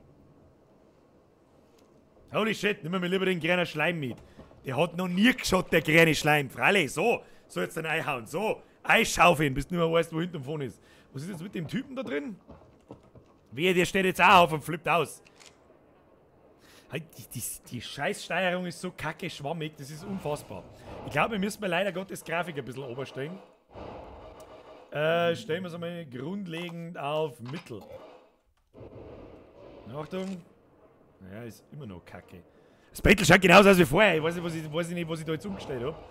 Aber schauen wir mal. Ja, machen wir niedrig. Battle schaut immer noch genauso aus wie vorher. Ja, es ist aber nicht mehr ganz so schwammig. Gut, kann man schon lassen. Ich werde da sofort dem Fress. Was der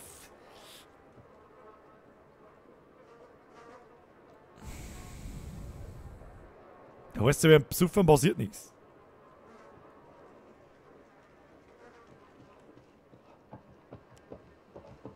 Rauschendes Fernsehen in Horrorspielen, wie ich es liebe. Sitzt du hier, schauen wir wegen Fernsehen, Fralle. Das ist besser, so ist es einfach besser. Das ist einfach besser. So, jetzt da herin irgendwas da, oder was ist denn?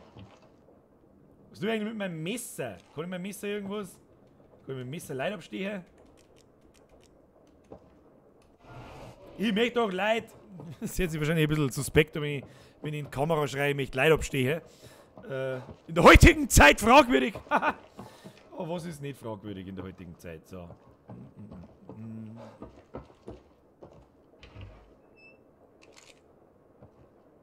Immer mit vorgehaltener Knarre reingehen. Regel Nummer 1.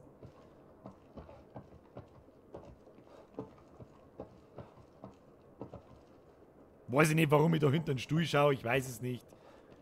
Ich weiß es nicht, was ich hier tue. Ah, haben wir was gefunden. Was haben wir da? Schießpulver. Schießpulver ist immer gut. WE klettern. Ah, nice to know, dass man da so abhauen kann. Was ist denn jetzt wieder? Warum habe ich jetzt keinen Ton mehr? Warum habe ich jetzt keinen Ton mehr? Jetzt habe ich wieder einen. Die haben wir jetzt keinen bewegt, wenn es keiner braucht. Dann gehen wir halt wieder. Gehen wir wieder. Springen uns wahrscheinlich.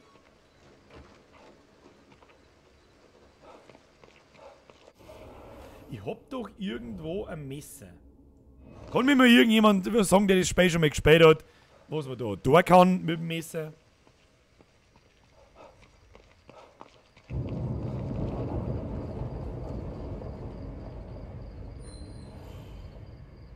Du kannst Kisten zerstören und geringen Schaden verursachen. Was? Aha! Und jetzt soll ich den ganzen Tag Kisten zusammenhauen, oder was? Nimm das. Kisten, wir brauchen mehr Kisten. Gibt's keine Kisten mehr. Eine ins Auto. Was? Warum steigt die Person jetzt nicht einfach in das Auto? Oh ja.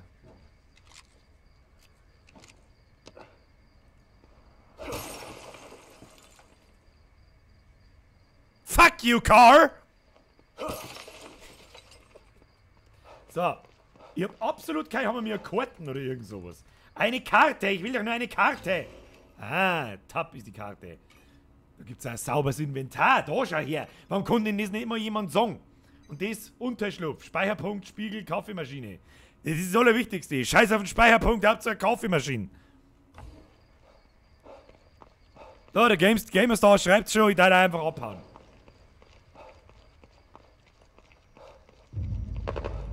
Ah, wo wird der warum? Was denn jetzt? Was ist denn das da vorne? Haben wir da bei die haben wir jetzt Zombies oder was? Ich bin völlig erschöpft.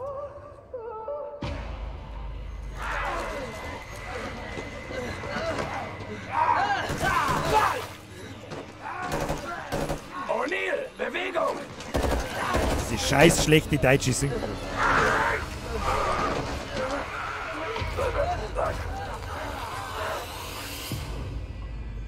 Ja, wir haben Zombies. Mobius-Agenten. Also leben doch noch welche. Verdammt. Diese Dinger sind überall. Ich muss da rein und den Kerl ausquetschen. Schleichangriffe. Steuerung links. Schleichmodus aktivieren. Gegner werden vor allem durch Geräusche angezogen. Wenn du dich geduckt bewegst, kannst du das Geräusch deiner Schritte unterdrücken. F. Mit einem Schleichangriff kannst du ahnungslose Gegner von hinten angreifen.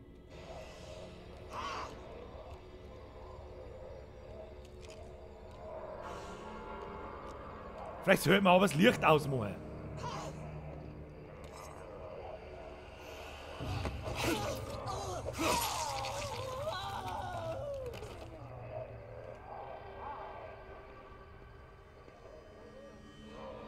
Wo muss ich denn überhaupt hin? Ah! Da, ich muss da quasi vorbei und da muss ich vorbei. Sticht man den ab oder sticht man den nicht ab? Sticht man ab oder sticht man nicht ab? Oh, da steht was man braucht. Flaschen. Halten, zielen, werfen. Das Werfen von Flaschen kann genügend Lärm verursachen, um Gegner abzulenken. Flaschen können mit dem Maus ausgehört. Mit der Fertigkeit Flaschenbrecher kannst du dich aus der Umklammerung eines Gegners lösen. Wenn du ein neues Spiel auf Einsteiger beginnst, das ist wirklich automatisch. Brauchen wir nicht, wir haben ja keine Einsteiger. Wir sind wir Aussteiger.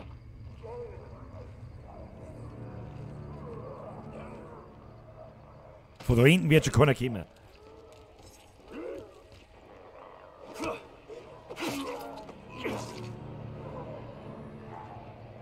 Ach, die lassen ja den Schleimscheißling. Muss ich einsammeln. Die scheißen alle an grüne Sauce am Boden. Bei der Tussi da hinten habe ich es vergessen. Schande über mich. Nein, nicht laufen. Entdeckungssymbol. Ah ja, verstehe. Oh shit. Oh shit. Man kann sich in die Stauen verstecken, das habe ich mir schon gedacht. Da komm ich aus, der sticht die ab! Bitch! Gib mir grünen Schleim. Was hast du für Elefantiasis an die Sorgbaum, du ekelhafter Kackbotzen? So, schneller. Eine. Scheiße.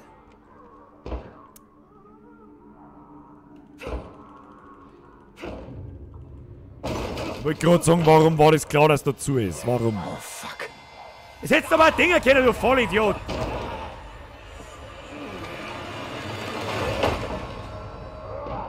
Okay, passable Lösung. Kann ich so durchgelassen. Das müsste eigentlich halten.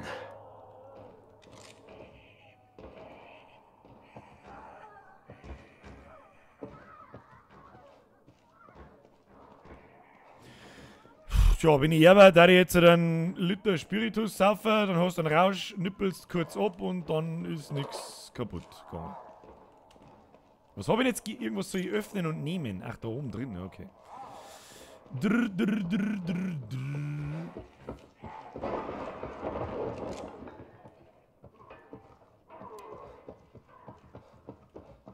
Warum wird denn da schon wieder Zeug zusammengehauen? Langsam. Bleiben Sie, wo Sie sind! Okay, alles ist gut. Nein, nix ist gut. Nicht schießen.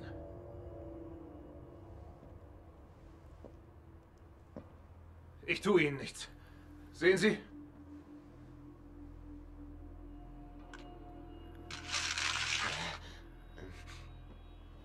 Nehmen Sie die Waffe runter. Ich bin auf Ihrer Seite. Sie sind nicht von Mobius.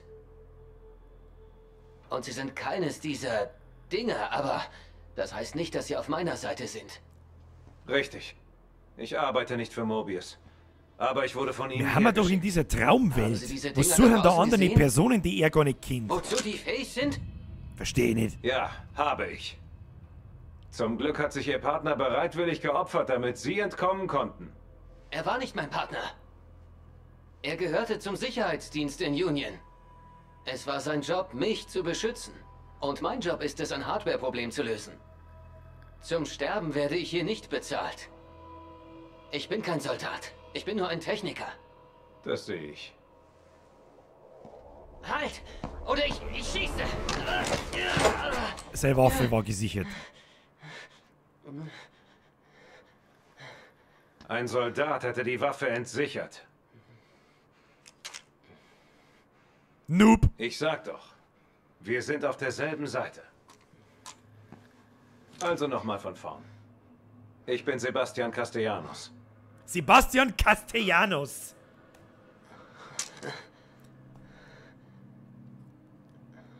Ich bin O'Neill. Liam O'Neill. Liam O'Neill und der Sebastian. Sie sind nicht von Mobius, Irgendwas. aber wurden von Ihnen geschickt. Warum? Ich suche nach meiner... Ich will den Kern wiederherstellen. Genau wie Sie. Ach ja? Viel Glück dabei. Um nochmal kurz drüber zu pausieren und mir zum Versuch nachzuvollziehen, wo zur Hölle wir da sind. Wir sind ja in der Traumwelt von ihm. Da sind wir aber durch den Spiegel außer, durch diese Psychopathenhölle und verknüpfen jetzt quasi unser Gehirn mit dem von diesem Team. Ja? So glaube ich, ja. Und deswegen haben diese Personen da drin und deswegen kann ich mich mit denen unterhalten. Soweit bin ich zumindest irritiert. Keine Ahnung, ob das irgendeinen Sinn ergibt, aber egal. Ich bin hier fertig. Ich halte hier einfach bis zur Abholung aus. Das wird nicht passieren. Nicht bevor Lilly gefunden ist. Wer ist Lilly? Hören Sie, wir stecken hier fest, bis der Kern gefunden ist. Dann stimmt das sowieso wieder was Können nicht, Sie wenn die helfen? Mobius-Teammitglieder Wenn Sie Lilly bitten, nicht da kennen. rauszugehen, vergessen Sie's. Das hier ist ein sicherer Unterschlupf und hier bleibe ich. Klar? Ich habe vielleicht eine Spur zum Kern. Ich habe in der Nähe Signale auf der Frequenz des Kerns empfangen. Wir wollten sie orten, wurden aber angegriffen. Hier, hören Sie mal. Klingt wie ein kleines Mädchen, oder? Still!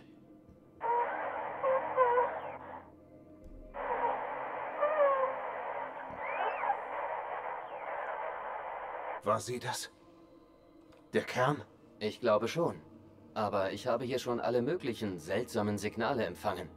Sie wissen es erst, wenn Sie den Ursprung orten. Wie mache ich das? Ihr Kommunikator kann es auch empfangen. Versuchen Sie es, sobald Sie draußen sind. Wahrscheinlich empfangen Sie draußen auch andere Signale.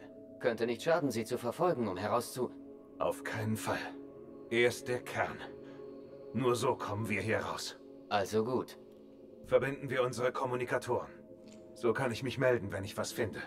Ja, okay. Kann wohl nicht schaden.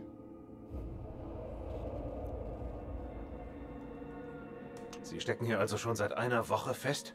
So lang schon? Verdammt. Hier vergeht die Zeit wie im Flug. Sollte ein einfacher Job sein. Rein und wieder raus. Etwa wie, zum Essen sind wir zurück. Aber das ist anders als alles, was ich bisher kannte. Wie meinen Sie das? Seltsame Dinge passieren, wenn ein Kern verschwindet, aber was hier geschieht, ist mehr als das. Hier fällt alles auseinander. Wir haben den Stabilisierungsemitter benutzt, aber er funktioniert nicht. Stabilisierungsemitter, was ist das? Sollten Sie das nicht wissen, wenn Mobius Sie geschickt hat?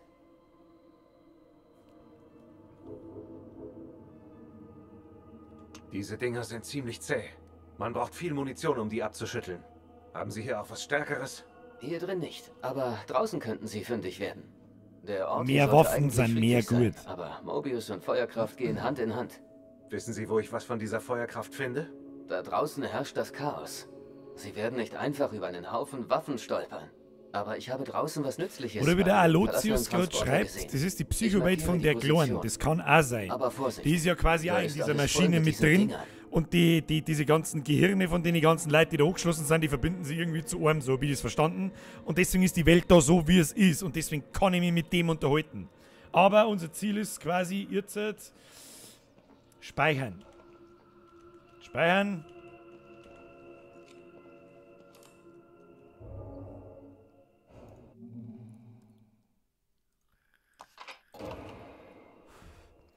Überschreiben, ja, mit Q zurück. Dann schauen wir, ob es da sonst noch was gibt. Und dann müssen wir mit unserem Kommunikator quasi diese Stimme verfolgen. Hat sich schon nach einem Mädchen angehört, aber ich sag, dass es eine Falle ist. Lege doch mal hinten ins Feuer, dass das eine Falle ist. Waffenteile haben wir gefunden. Dann haben wir da eine Werkbänke. An Werkbänken kannst du Munition und Gegenstände aus verschiedenen Komponenten herstellen und Waffen mit Waffenteilen verbessern. Ja, dann machen wir das doch mal. Herstellen. Dass wirklich dieser Crafting-Scheiß in jedem Spiel drin sein. Muss es in einem Horror-Spiel drin sein? Muss es sein. Aber im Ding war es ja schon genauso in Resident Evil. So, Herstellung. Schauen wir erstmal, was wir herstellen können. Was können wir herstellen? Pistolenmunition.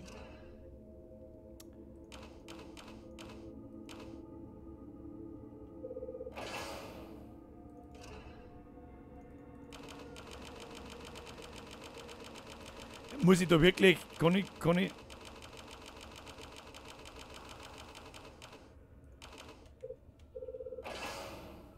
Okay. Pistolenmunition. Mehrere kann ich noch nicht herstellen, oder wie?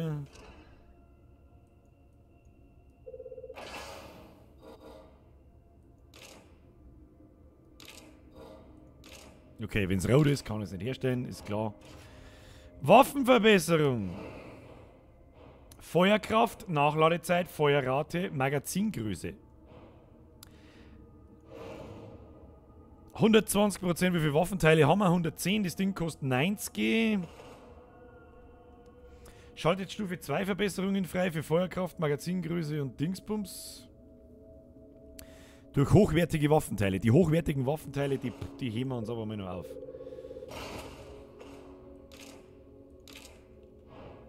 Brauchen wir mehr Feuerkraft. Jawohl, passt. Improvisieren. Wähle das Improvisieren-Symbol im Arsenal mit einem Gegenstände Werkbank. Improvisieren verbraucht mehr Ressourcen als das Herstellen einer Werkbank.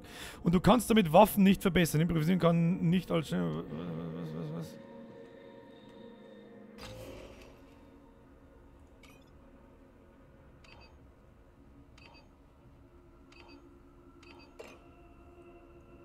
Ach, improvisieren ist quasi der Herstellungsweg für unterwegs.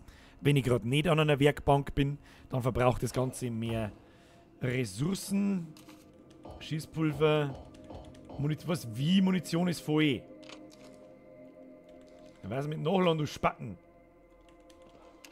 Laden, du Spacken. Die sogenannte Kaffeemaschine. Wenn du Kaffee an einer Kaffeemaschine trinkst, erlangst du dann die vollständige Gesundheit wieder. Warum? Kaffeemaschinen brauen nach Gebrauch eine weitere Kanne, aber dieser Vorgang dauert eine gewisse Zeit. Ja, verstehe. Hau unser Tasse alleine. Hier. Abnippen. Wir müssen abnippen. Jawohl.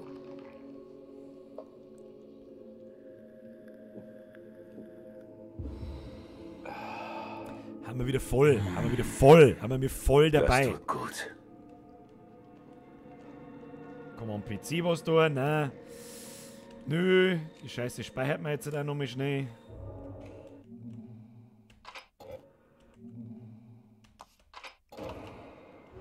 So, wunderschön, dass man da alles mit der linken Hand steuern kann, ohne dass ich da mit der Maus umeinander fahren muss. Das ist ganz nett. Waffenteile, wie viel? 15. Die 15 Waffenteile, die jetzt da sparen auch können, du Spacken. Was ist da los? Da geht's auf, da haben wir herkommen. Warum muss er da so ausflippen beim Tieren aufmachen? Was ist denn los mit ihm? Was ist denn los mit ihm? Oh Gott, ein Spiegel. Oh Gott, ein Spiegel. Oh, nicht gut, nicht gut. Es ist nicht meine Tochter. Was zum... Wer war das? Ich weiß nicht, wer das war.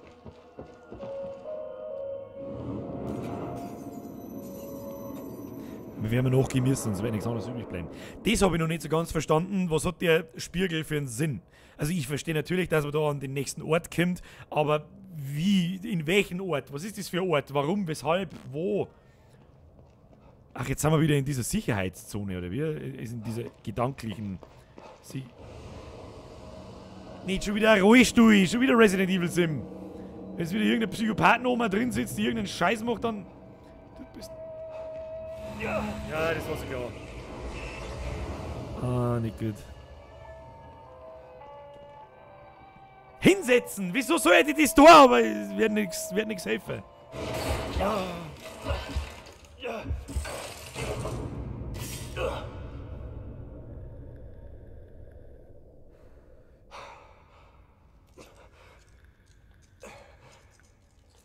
Was zum Teufel? Baller drauf. Hey, lass mich hier raus. Detective Castellanos, was für eine angenehme Überraschung. Willkommen zurück. Sie schon wieder. Wie kann das sein? Wer bist Ich du? könnte Sie dasselbe fragen. Aber es ist schön, ein vertrautes Gesicht zu sehen. Selbst wenn es viel zu viel gesehen hat. Sie wirken müde, Detective. Mein Gesicht hat's fake gesehen. In Form bringen. Gesichtsengception. So Ich bin ein wie Rasensprenger. früher. Mr. Hasi, nicht mit die zweistelligen Beträge rumwerfen. Und keine Nachricht dabei. Heiliger Bümmelbammel, 10,99 € für herzlichstes Vergelt's gehabt. Bitte, bitte, bitte, bitte nicht mit zweistellige Beträge umnehmen. Das braucht's nicht. Da krieg ich ein schlechtes Gewissen. Aber dennoch ein riesiges Dankeschön. So. Ah, da kann ich diesen grünen Schleim verwenden, um mein Zeug zu verbessern. Glaube ich. Gesundheit, Athletik, Kampf, List, Heilung. Was kann das? Kaufe Fertigkeiten, um dich besser zu verstecken und lautloser vorzugehen. Ja, also ich glaube, ich bin mehr so der Lautlose. Athletik, kaufe Fertigen, um deine Ausdauer zu erhöhen und besser auszuweichen. Schaut auch nicht. Machen wir aber mal List. Was kann List? Deine Schritte verursachen weniger Geräusche, sodass Gegner langsamer Verdacht schöpfen. Kosten 1500. Ja, ich habe keine 1500. Hätte ich mal den Dreh von der anderen. Athletik. Da kostet alles 1500. Das ist ja Kacke. Du regenerierst mehr Gesundheit, wenn du Heilgegenstände benutzt.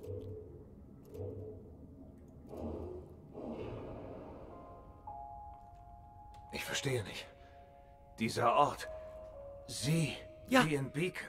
Ich verstehe auch nicht. Aber wir sind nicht in Beacon. Das hier ist Union. Ah ja? Es wirkt alles so vertraut. Diese Wände, der Stuhl. Sie, als hätte sich rein gar nichts verändert.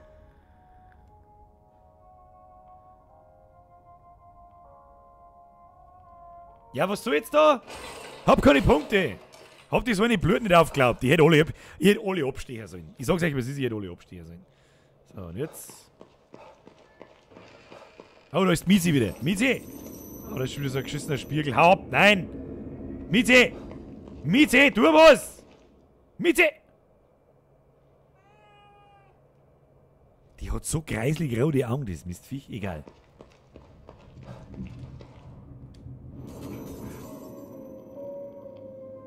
Ah ja, da reist man quasi zwischen diesen Orten hinterher. Habe verstanden.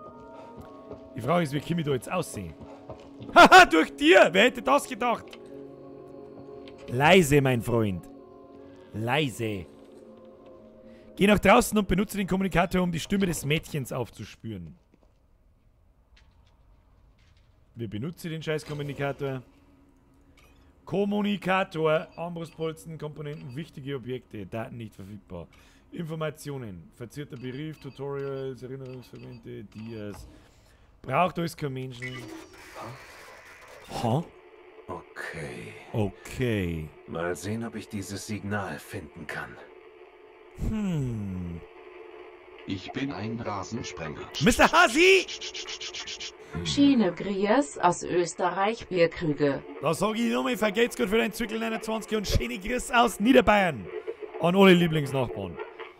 So, erfassen. Ist ziemlich weit weg. Aber das ist meine einzige Spur. Gott, hoffentlich ist es Lily. Okay, also mit G holen wir diesen Kommunikator raus.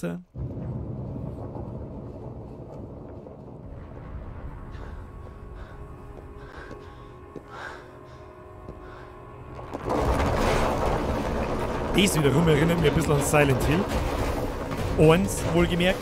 Da waren viele von euch wahrscheinlich noch gar nicht auf der Welt. Das erinnert mich sogar ziemlich krass daran.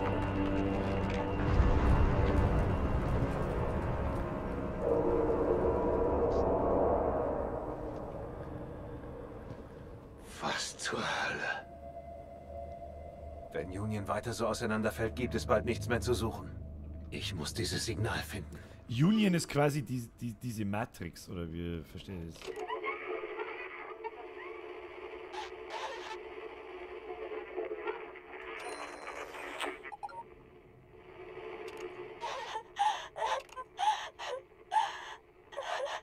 Da kann man mehrere verschiedene Sachen offensichtlich erfassen. Gehen wir doch einmal in die Kirche.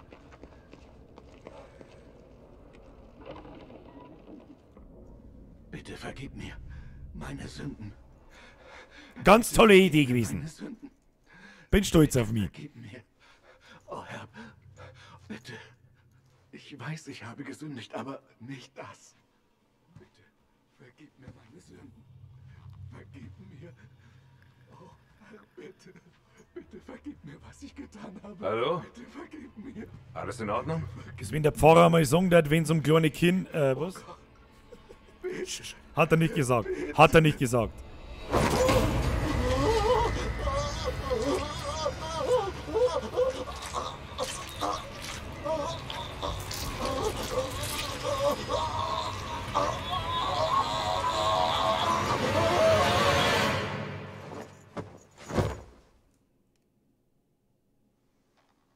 Ja, zielen. Lieber drauf zielen, ist wichtig. Ziel lieber mal drauf.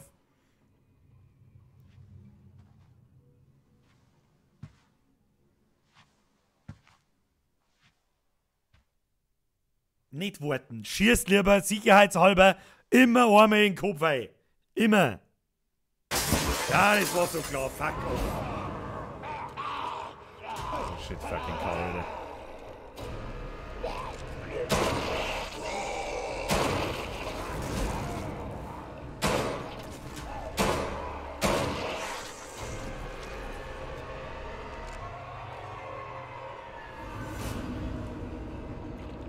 Puh!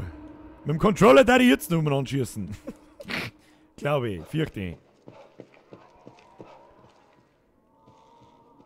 Ich höre da noch irgendwas umeinander krebsen. Hauptsache, die lassen alle was fallen. Das ist wichtig. Fahrer, was hast denn da? Da hast du eigentlich alles richtig gemacht. Ah ja, da ist ein Spritzen, den nehmen wir mit. Der Pater hat sich definitiv gewehrt. Ja, und dann hat er ihn aufgebahrt, oder wie? Wie hat der Pater den da hingelegt und hat ihn angebetet. Ich weiß nicht, was stimmt denn mit den Leuten nicht.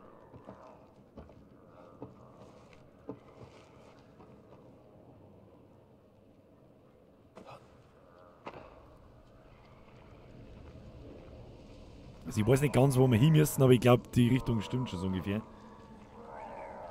Und den da stecht man jetzt einfach ab. Oh fuck, der ist fett!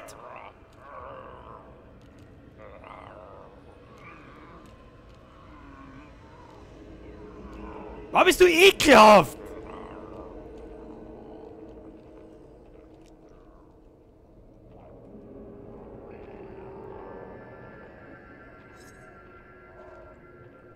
Geil gemacht, wie er vorher schon langsam das Messer auszieht. Wir müssen Munition sparen. Munition sparen, Kinder. Jetzt können wir die Kisten zusammenhauen. Ist mit Sicherheit auch was Tolles drin. Natürlich ist nichts drin.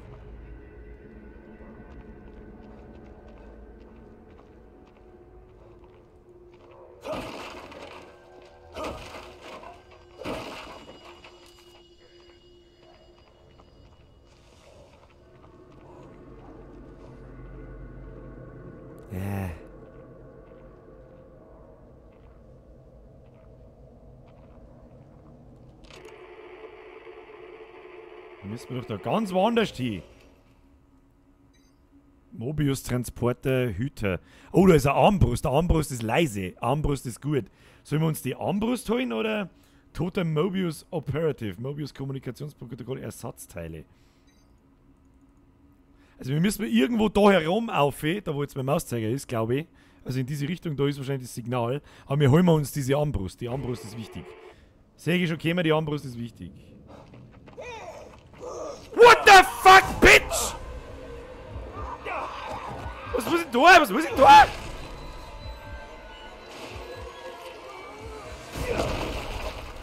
Tot treten. Tot treten ist eine gute Option.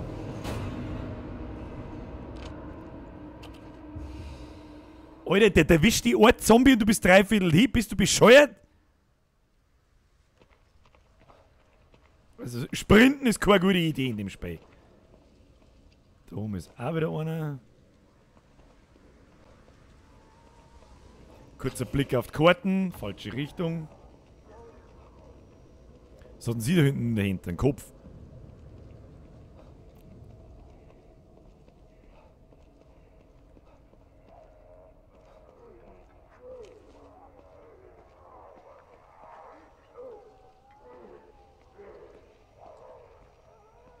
Ich weiß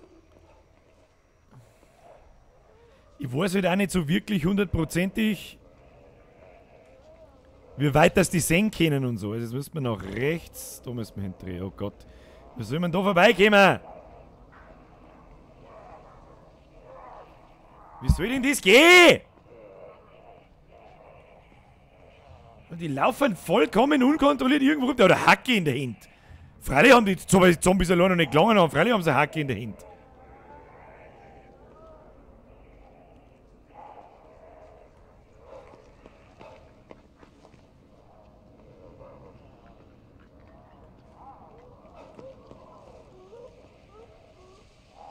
Immer her mit der Munition. Munition.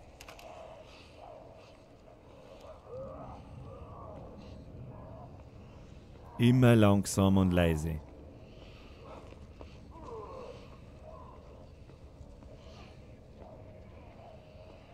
Was hat denn dieser für brennendes Ding in der... Verstehe ich nicht.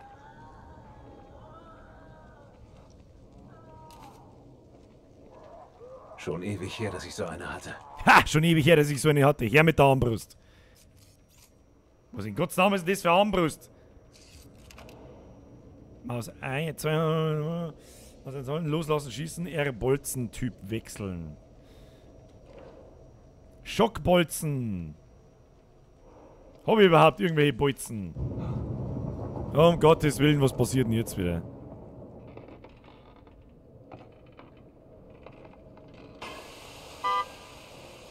Ja, toll! War ja ganz toll! Harpunenbolzen. Mit diesem Armbrustbolzen spießt du getroffene Gegner auf. Harpunenbolzen erzeugen beim Abfeuern kein Geräusch und können daher in bestimmten Situationen recht nützlich sein. Harpunenbolzen können aus Metallrohren hergestellt werden. Um Gottes Willen, um Gottes Willen, um Gottes Willen, um Gottes Willen, um Gottes Willen, um Gottes Willen.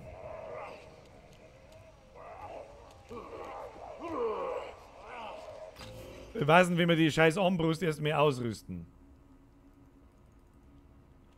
Wo ist überhaupt das scheiß Menü? Oh, das Licht einschalten ist vielleicht nicht so schlau.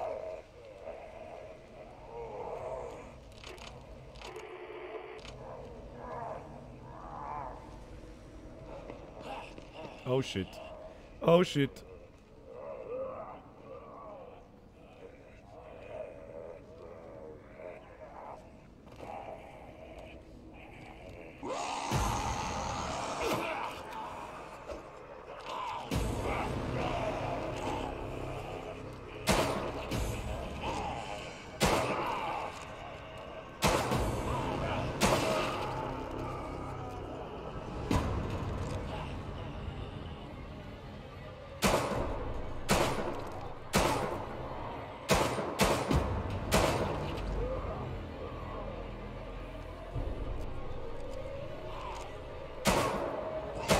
Ja, duck, die halten nicht alle weg. Ja, Herrgott, zielig. Potato Aim Level 9000.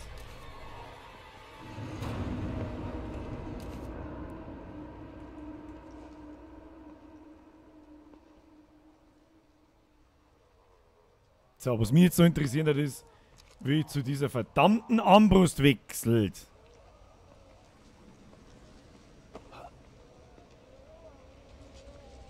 Das war auch wieder ganz schlau.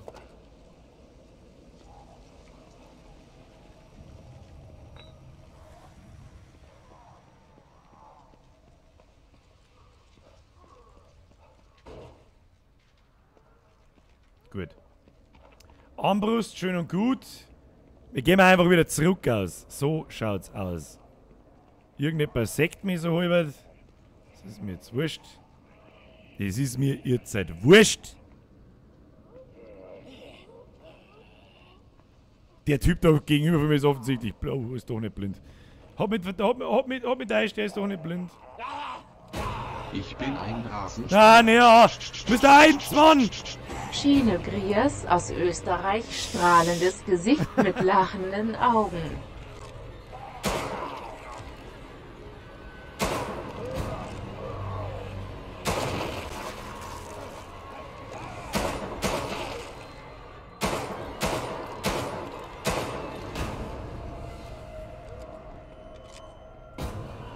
Vergelt's gut für deinen Zwickel an dieser Stelle und Chini Griers aus Niederbayern.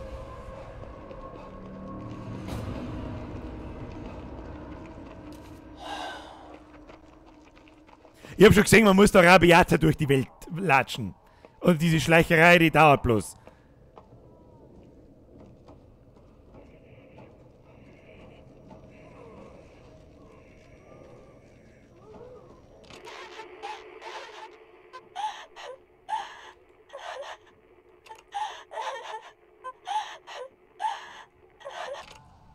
Okay.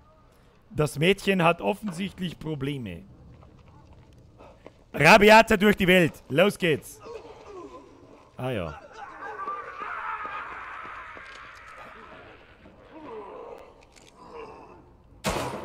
Verdammt, keine Munition mehr.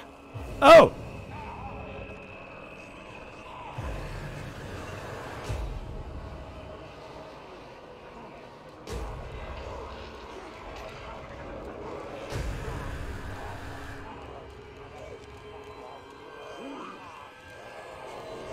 Scheiße, seid ihr dumm.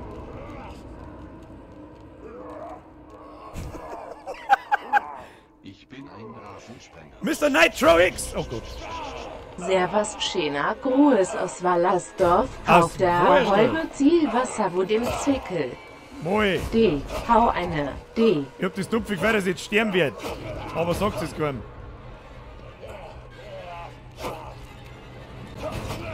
Stich doch jetzt den Typen ab!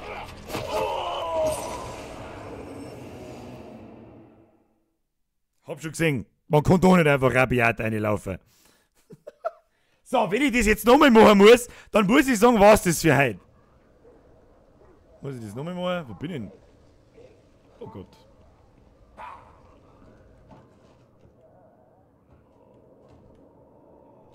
Oh, grüner Schleim. Vergesst gerade für den Zwickler an dieser Stelle übrigens. Und Chris nach Wurstorf, aus Landau. Und du hast oh Gott.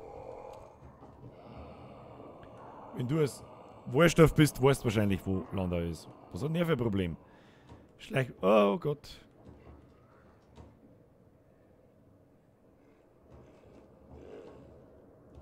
Ich bin ein Rasensprenger. Warum kann ich denn nicht abstehen? Apokalypse Now haust zusammen die Handkerchief! Merci dir! Wieso kommen die nicht?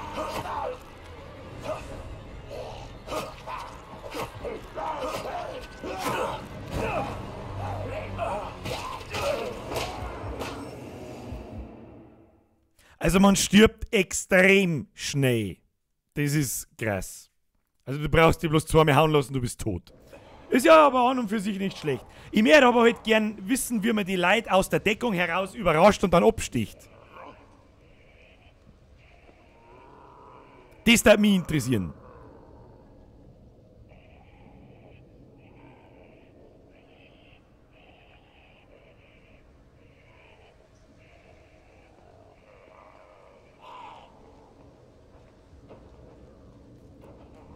Kommst du jetzt Vierer da oder nicht? Oh nein. Wieso geht denn das nicht? Das ist so ein also.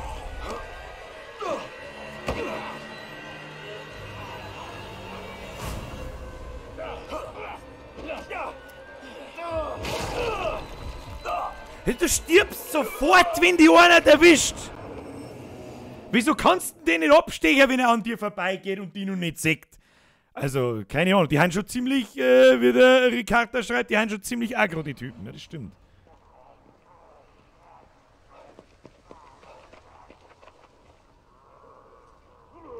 Da müssen wir uns vorbeischleichen. Also, rabiat drauf geht nicht. Funktioniert nicht.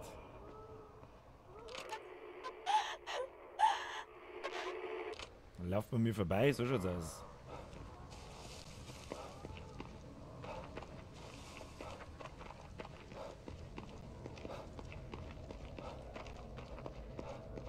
Da liegt Kraut. Kraut können wir brauchen.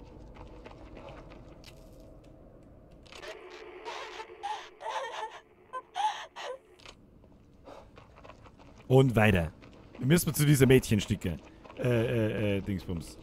Aber da ist eine Garage auf dem Weg. Öffnet die Garage.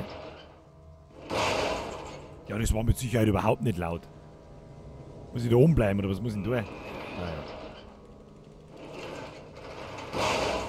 Ja, hau ein wenig umeinander, weil ist ja wurscht. Weiß ich nicht, ist ja nicht die ganze Stadt voller Viecher, die auf einen Schlag umhauen. Metallrohr! Ich habe ein Metallrohr gefunden. Rohr! Ein wenig Schießpulver, was ist das da? Was haben wir da? Nägel. Diese langen Edelstahlnägel werden normalerweise auf dem Bau verwendet und eignen sich perfekt als Schrapnelle. Warum haben wir eine Kanone aus dem Mittelalter da, oder was? So, Munition bauen, Kinder. Munition!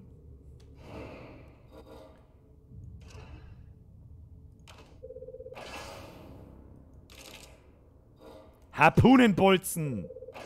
Bauen wir! Schockbolzen! Können wir nicht bauen! Spritzen! Her damit! So, das schaut doch gut aus. Waffenverbesserung, haben wir da auch irgendwas? 95 Teile haben wir bloß. Kostet ja Scheiß.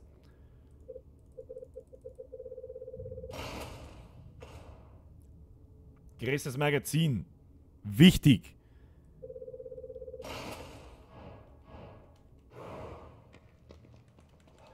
So, jetzt wenn man aber nur irgendetwas sagen kann, wie diese scheiß Armbrust ausrüstet, dann war ich echt... Ah ja. Dann... war ich echt... Haben wir es schon. Was ist denn das? Das ist ein Schweißgerät Armbrust. Was?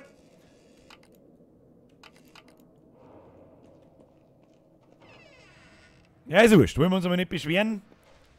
Wenn die Sau haut, ist ja alles gut. So. In die Richtung muss man.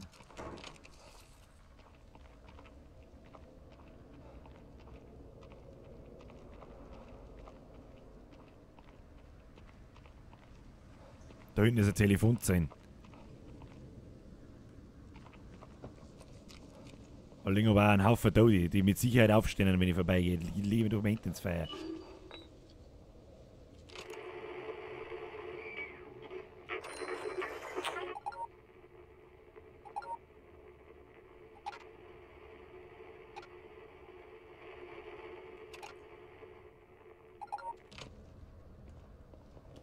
Mülltonnenuntersucher hat es auch schon immer gebracht. Offensichtlich ja. Ich weiß nicht, wer jetzt irgendein Scheiß mit den Arschlochviecher passiert, dann kriege ich einen Vogel, das ist echt schon klar.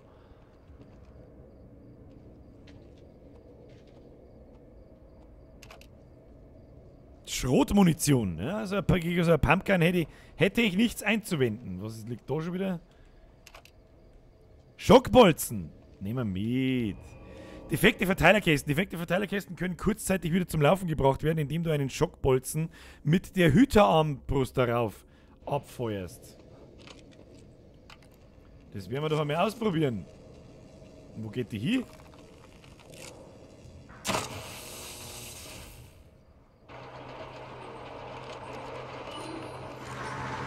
What the fuck is this?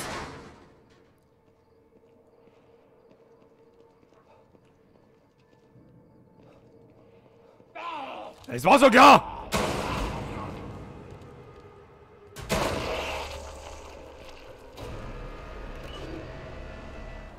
Das Blut mag schon gescheit spritzen, gell? Nicht mal du, hey! Such dir einen anderen Unterschlupf! Hier ist alles dicht! Okay. Türen verriegelt. Fenster gesichert. Strom ausgeschaltet. Hier kommt nichts rein. Nicht mal du, hey! Such dir einen anderen Unterschlupf! Hier ist alles dicht! Kapiert? Scheiße. Das ist so krank. Dafür habe ich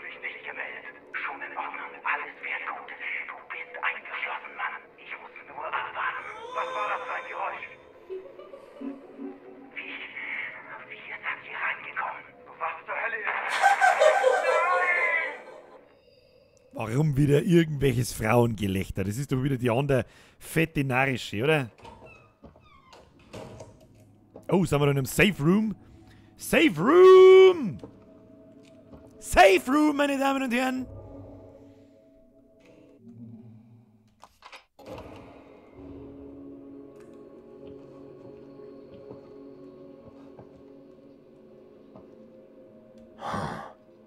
Ist anscheinend mit einem Passwort gesichert. Anscheinend. Oder vielleicht auch mit, weiß ich nicht was. Aber... Oh, Kaffee, Kaffee. Ganz wichtig, Kaffee. Hau dann ein, Shell. Hau dann Kaffee ein, Shell.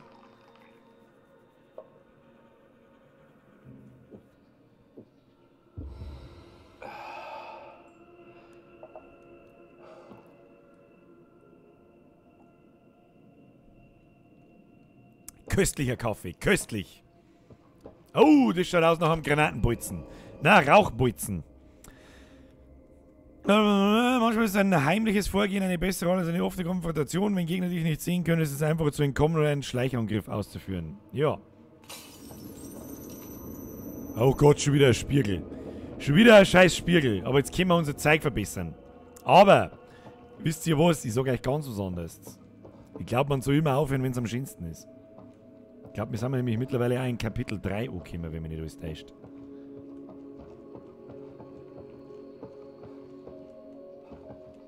Zeit für Kaffee! Na gut, schauen wir mal, was passiert, wenn wir zurückgehen. Das schauen wir uns aber schon an, gell? So ist es nicht. Sebastians Zimmer, da ist wieder die ekelhafte Katze. Was sie da tut, das weiß kein Mensch. Ich sag am Schluss aussehen, dass Katze an allem schuld ist. Das sagt er ich. Verbessern wir unser Zeiger mal noch schnell.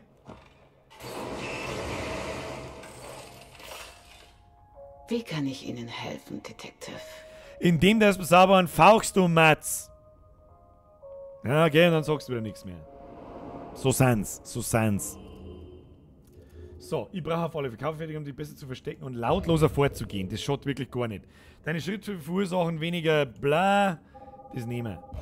Das nehmen wir. Schleichen, wichtig in dem Spiel. Leider Gottes aber auch langweilig wie Scheiße. Mehrere können wir nicht da. Mehrere können wir da nicht da.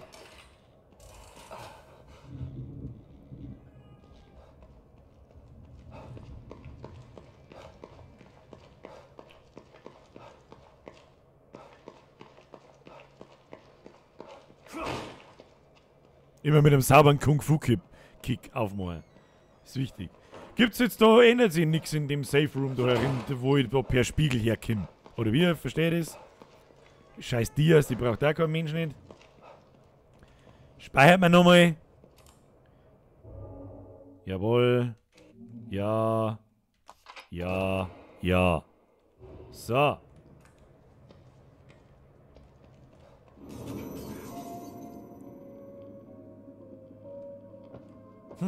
Also ich habe das Gefühl, dass da ist nicht recht viel los hier. Gehen wir wieder aussehen. Wieso habe ich das jetzt bloß kurzzeitig wieder aufladen können, oder?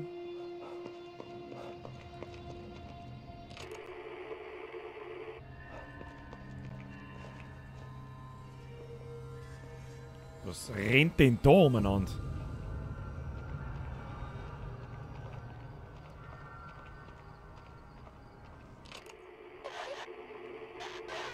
Was in Gottes Namen 30 ist denn das da hinten?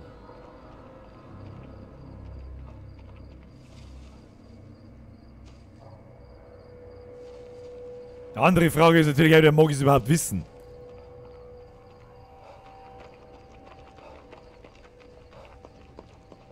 Ja, natürlich kommt man da nicht durch.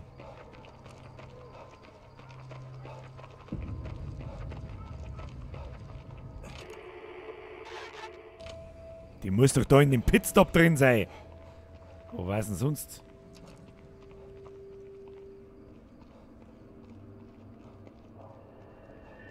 Kurzer Blick auf die Karte. Das ist eigentlich das Einzige, was da herum gibt. Ah ja.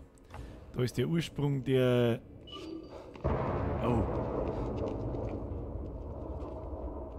Ist das jetzt da unten gewesen? Hat jetzt das Ding zerrissen, oder was? Oh, es ist automatisch gespeichert. Das heißt nichts Gutes.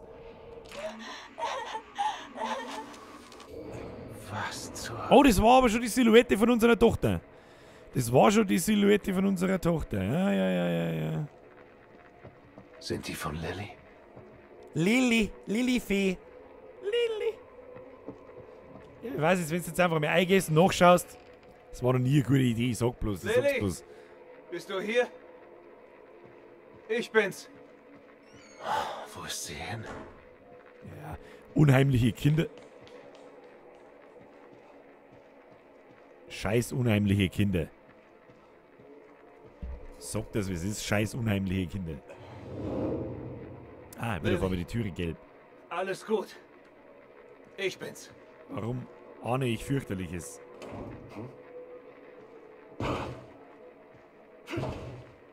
Verdammt. Okay, ganz ruhig. Wie komme ich da rein? Das weißt du nicht. Was fragst du mich?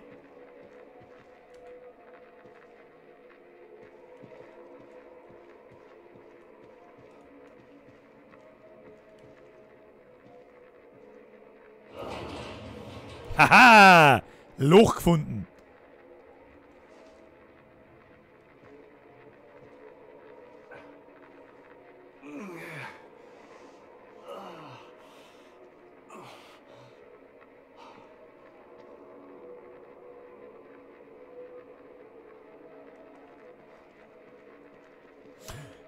Das ist die Puppen, wo der Kopf kaputt ist.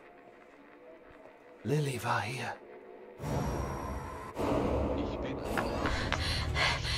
Mr. Messett! Schutzgeld aus Oberschwaben. Welch erfreuliche Überraschung, dich heute hier zu sehen, Don.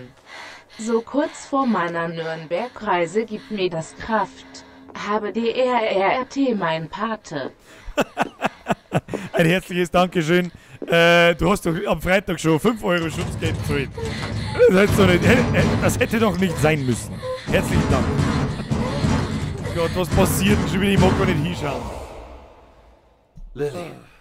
Oh Gott, sie ist in Gefahr. Da was du nicht sagst. Das hat er aber früh gespannt, dass er in Gefahr ist. Wohin das Fenster wohl Sie Gefahr ist. Wohin das Fenster wohl führt? Weiß ich nicht. Pitstop. Steigert dann aus, oder was weiß ich, was du tust. Was muss ich jetzt tun? Keine Ahnung. Ausgegraben kann ich auch nicht mehr, oder was? Ja, freilich machst du. Freilich machst du.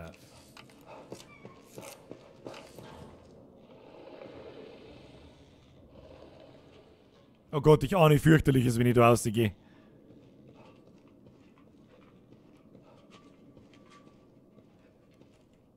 Langsam die Türe öffnen. Nicht mit dem... Weiß ich nicht. Was muss ich jetzt überhaupt tun? Was ist meine Aufgabe? Missionen, Kapitel 3. Suche hinter dem Restaurant nach Hinweisen. Warum habe ich das Gefühl, dass da hinter dem Restaurant irgendein fettes Arschloch steht, das mir wieder irgendwie in den Kopf abreißt?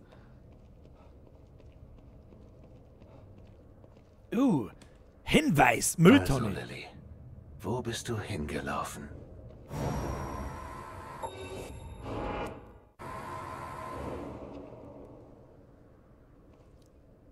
Was genau hat man das jetzt gesagt? Was zur... Noch ein Signal. Gut. Ich komme, Kleines. Halt einfach durch. Okay, da laufen wir noch hin. Ich sag's euch, was ist, weil es mich interessiert. Um Gottes Willen, um Gottes Willen. Nicht gut.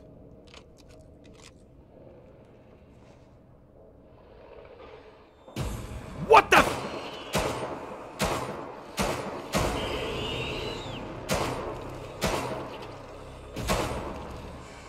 Oh Gott, oh Gott!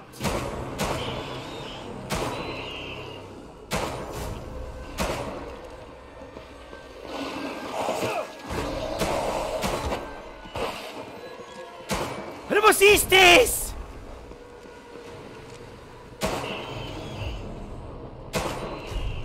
Warum stirbt's nicht?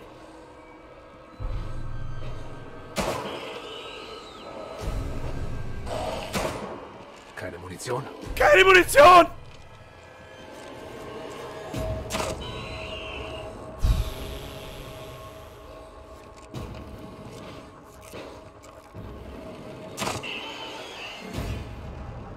Alter, das sind die asozialsten Viecher, die ich jemals gesehen habe.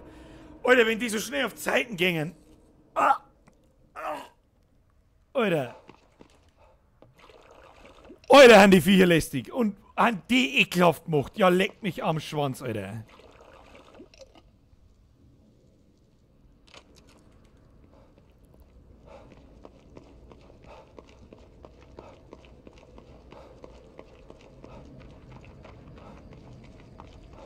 Heiliger Scheißhaufen, Alter.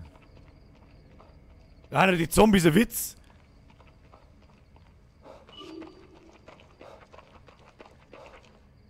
Wo bist du? Wo bist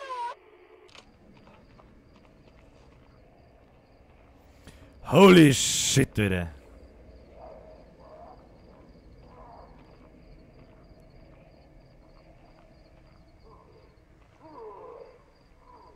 Munition ist sehr knapp. Sehr knapp. Die Viecher haben jetzt wie viele Headshots ausgehalten? Vorausgesetzt, das war ja ein Kopf, keine Ahnung. Was sind wir denn überhaupt? Ja gut, so unfassbar weit ist es gar nicht.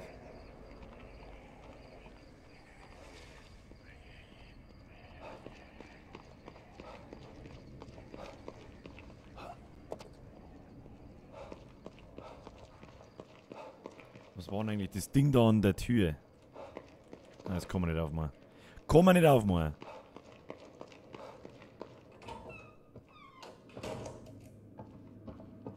Ich sag das, wie es ist. Freunde der Sonne, jetzt haben wir 2 Stunden da. 1,5 Stunden, glaube ich, haben wir gespielt, oder 1,3 Viertel. Wir speichern jetzt und dann ist Ruhe. Das hat mir jetzt den letzten Rest gegeben, jetzt mag ich nicht mehr. Ich sag das, wie es ist. Ich sag das, wie es ist, jetzt mag ich nicht mehr. So. Speichern, annehmen. Dann werden wir noch kurz mal drüber philosophieren, was ich mir so denke. So, jetzt pass auf. Puh! Also, puh! Ich weiß nicht, was sagt ihr dazu? Was sagt ihr zum Spiel? Keine Ahnung, für die Leute, die es schon kennt haben, ist es wahrscheinlich wurscht, aber was sagt der Rest? Ich bin nur hin und her gerissen. Wenn das auf Dauer so weitergeht, lauf da hin und dann rennen bloß ein paar so Viecher umeinander. Ich weiß es nicht. Also ich weiß es nicht. Wieso fragt ihr eigentlich, wo bist du, wenn es gar nicht weißt, dass wir da sind? Schön aufpasst, Mr. Darth Talion. Schön aufgepasst, Mr. Darth Talion. Bürgerherzl, das Einzige, was ich dir sagen will, ist, die Uhrzeit ist perfekt. Sag ich dir auch, wie es ist. Ich weiß, dass die perfekt ist, weil ich nämlich jetzt dann auch. Ich bin ein alter Mann. Ich bin ein alter Lappen. Ich muss ins Bett. Außerdem gingen mir Montag und Dienstag war ich so verschissen fleißig und habe mich sehr schwer auf das kommende Wochenende vorbereitet. Am Sonntag kommt übrigens Video. Und ich bin das ganze Wochenende nämlich nicht da. Deswegen kommt morgen und übermorgen auch kein Stream. Also vor allem auch nicht am Freitag. Weil ich da mit Sicherheit noch nicht fit bin. Falls doch, dann kommt der doch an, aber ist wurscht. Minger YouTube vor, bleibt der Stream online, hab fast alles verpasst. Ja, natürlich bleibt der online, also wenn ich jetzt dann offline gehe, ich sag jetzt mal 5 Minuten bin ich noch da, schmerzt noch ein bisschen, dann dauert es wahrscheinlich ein bisschen, dann ist der Stream als Video verfügbar. Ja, wie soll ich sagen? 2 Stunden haben wir jetzt gespielt, oder 1,3 Viertel ungefähr. Der Anfang war cool. Dann jetzt haben wir in dieser Pseudo-Open World, wo ich von A nach B geschickt werde und mir so Missionsziele suche mit meinem Dingsgerät, aber es ist irgendwie nicht... Es ist nicht so horrorlastig, wie ich mir das gewünscht hätte. Es hat natürlich die Jumpscares und so und die Viecher jetzt da am Schluss, irgendjemand vorher hat es geschrieben, diese wandelnden Currywürst, haben schon gescheit, Also da ist man schon, da läuft man kurz gehen, also die schauen, ich hab sowieso so ein bisschen ein Problem mit Spinnen und wenn die dann so ganz schnell auf die Seiten laufen und so ganz ultra eklig ausschauen, da kriege ich dann schon ein wenig, Aber der Horror-Shit ist jetzt nicht. Ich weiß jetzt auch nicht, was ihr sagt. Lasst einen Daumen nach oben da, wenn euch das taugt. Lasst jetzt einen Daumen nach unten, wenn es Speier scheiße ist und mir was anderes spielen sollen. Wie es ihr mögt. Hast du noch als Schnacksalottel? Selbstverständlich habe ich das noch. Welche Frage ist das? Natürlich ist da. Wenn du an die Hauptstory hängst, dann ist die Story echt interessant. Minga YouTube. Ja, da bin ich auch noch nicht so ganz dahinter gestiegen, was diese Riesengerätschaft eigentlich tatsächlich kann, außer Gehirne zusammenschmelzen lassen. Und wir sind da in einer Art Matrix, aber ich habe noch nicht so ganz verstanden, wo diese Ortschaft herkommt. Ist das quasi diese Pseudo-Welt, wo wir da drin sind und alle, die da angeschlossen sind quasi da drin, wie in der Matrix halt. Ja, jeder, der Matrix gesehen hat, weiß, was ich meine. Naja. Ich bin ein Rasensprenger. Montana Black! So, ich bin doch gleich fort, aber merci für deine 99 Cent. Ja, der Kim vom, was, Kimmen, Goffen, Saufen. Ja, das war mir schon klar. Aber wer geht um 12:30 heim? Wenn du beim Saufen bist, dann geht man doch erst um 5 in der Früh heim. Ich weiß es nicht.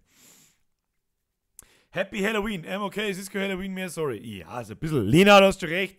Ich weiß schon, die 50-50, weil so viele andere Facebook-Seiten, vor allem bohrische Facebook-Seiten, alle so viel schimpfen.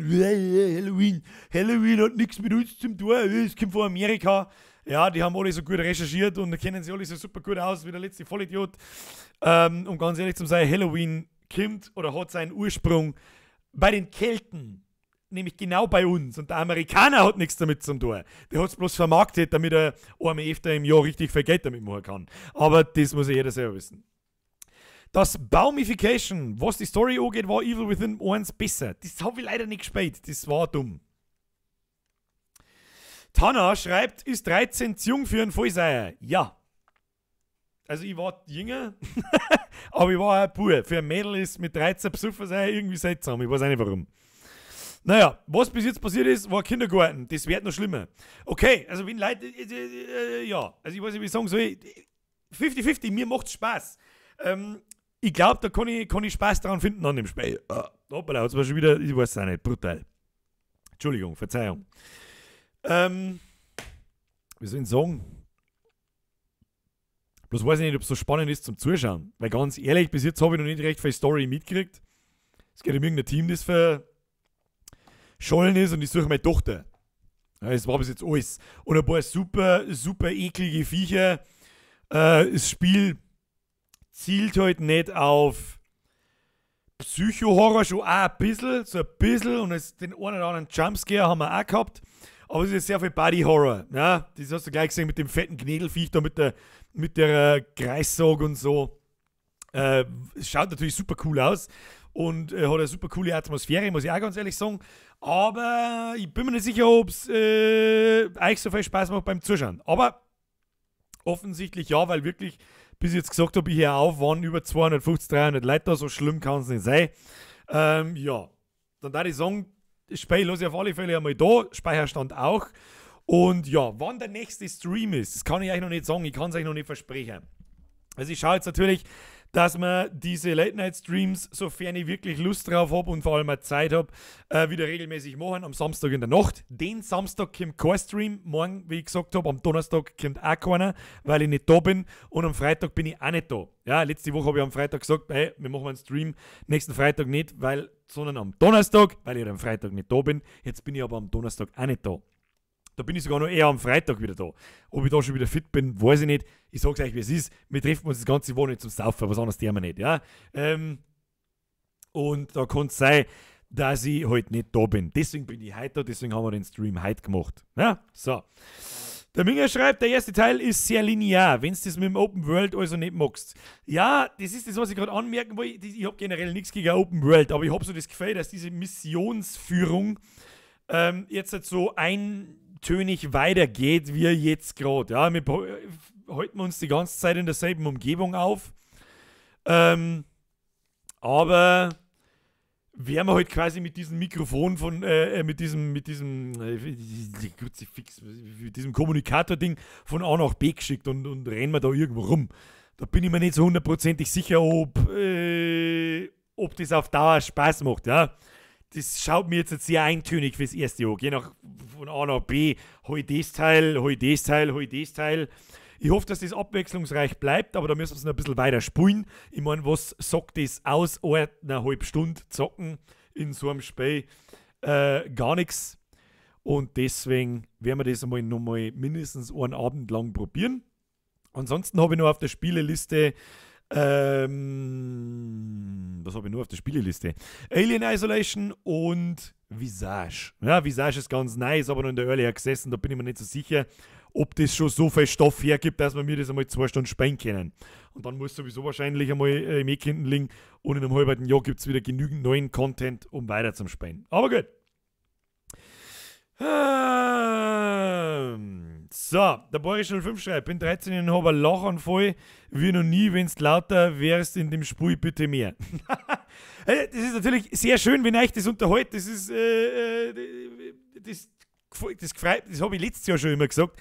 Das freut mich noch fast mehr, wie wenn euch der Stream am Freitag, wo ich einfach noch da sitze und Blättschmatz gefällt oder einfach meine Videos gefällt, weil ich halt diese Zockerei so gern tue und so gern irgendwie in meinen Kanal einbringen darf, aber das passt da einfach nicht hin. Darum beschränkt man das vorerst einmal auf diese Streams. Vielleicht kommt auch mal Nachmittag irgendwas, wenn ich mal unter der Woche dann fertig bin. Ein Rasensprenger. Frau, geht da hin!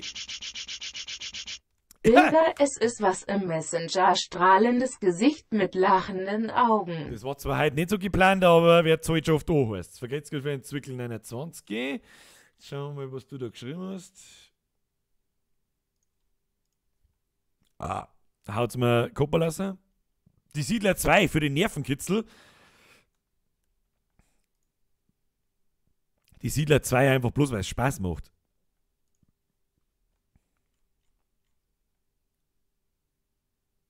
Was ist denn das? Moment. Das dauert bloß 41 Sekunden. Das können wir uns schnell einbauen. Nein, nicht das.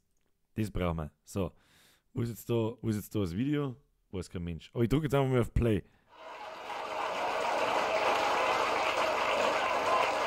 Es ist leider ein bisschen abgeschnitten, das Video, weil das zu groß ist, aber es wurscht.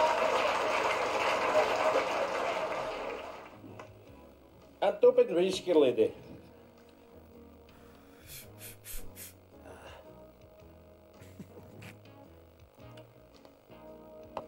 Was ist? Was schaust du so deppert, alter Trottel? Was der Dame Jung, was der Blödsinn gemacht? Was der Dame Jung? Deswegen schau ich ja. Weil ich habe in meiner frühesten Jugend einmal einen Kakadu geschnackselt.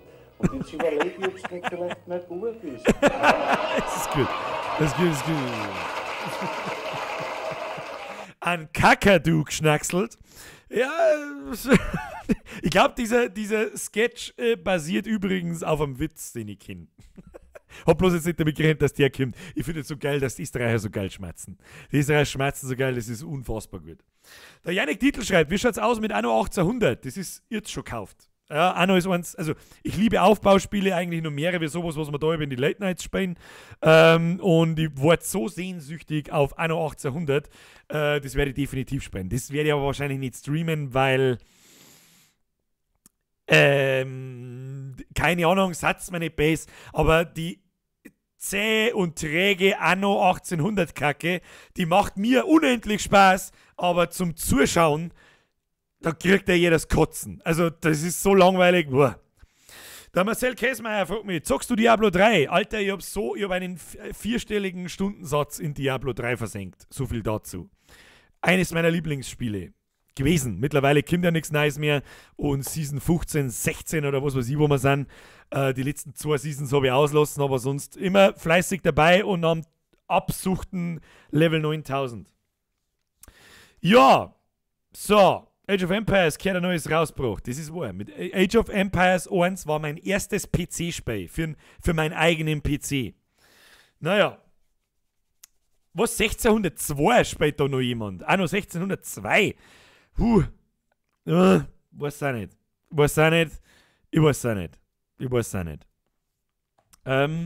Ja. Also Anno 1602 war super geil, ja, zur damaligen Zeit, aber ob ich das heute noch spielen kann, wo es neben dem die neue Annos gibt, vor allem 1404 ist mein absolutes Lieblings-Anno. Ja, weiß ich jetzt auch nicht. Ich hoffe, dass 1800 wieder back to the roots geht und wird, was ein Anno sein soll. Aber gut. Old but Gold. Ja, es ist schon noch Gold, es ist ja immer noch gut, aber die neuen haben einfach besser.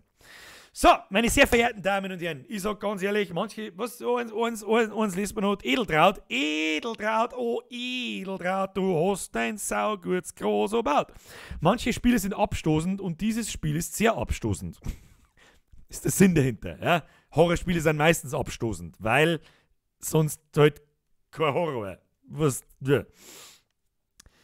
Der Minger schreibt, Call of Cthulhu, ich weiß bis heute noch nicht, wie man das richtig ausspricht, aber ich glaube Cthulhu, ist ein Spiel, das ich mir noch anschauen darf. Ja, habe ich auch schon auf der Liste, ist aber glaube ich auch nichts zum Streamen, ja. Das ist so massiv storylastig, dass wir nur am Lesen sind und nur am Zuhören sind. Ich glaube, da birgt sich alle ab. Ihr braucht ein bisschen Action, ein bisschen ein Horror, ein bisschen ein Ding, weißt du eh.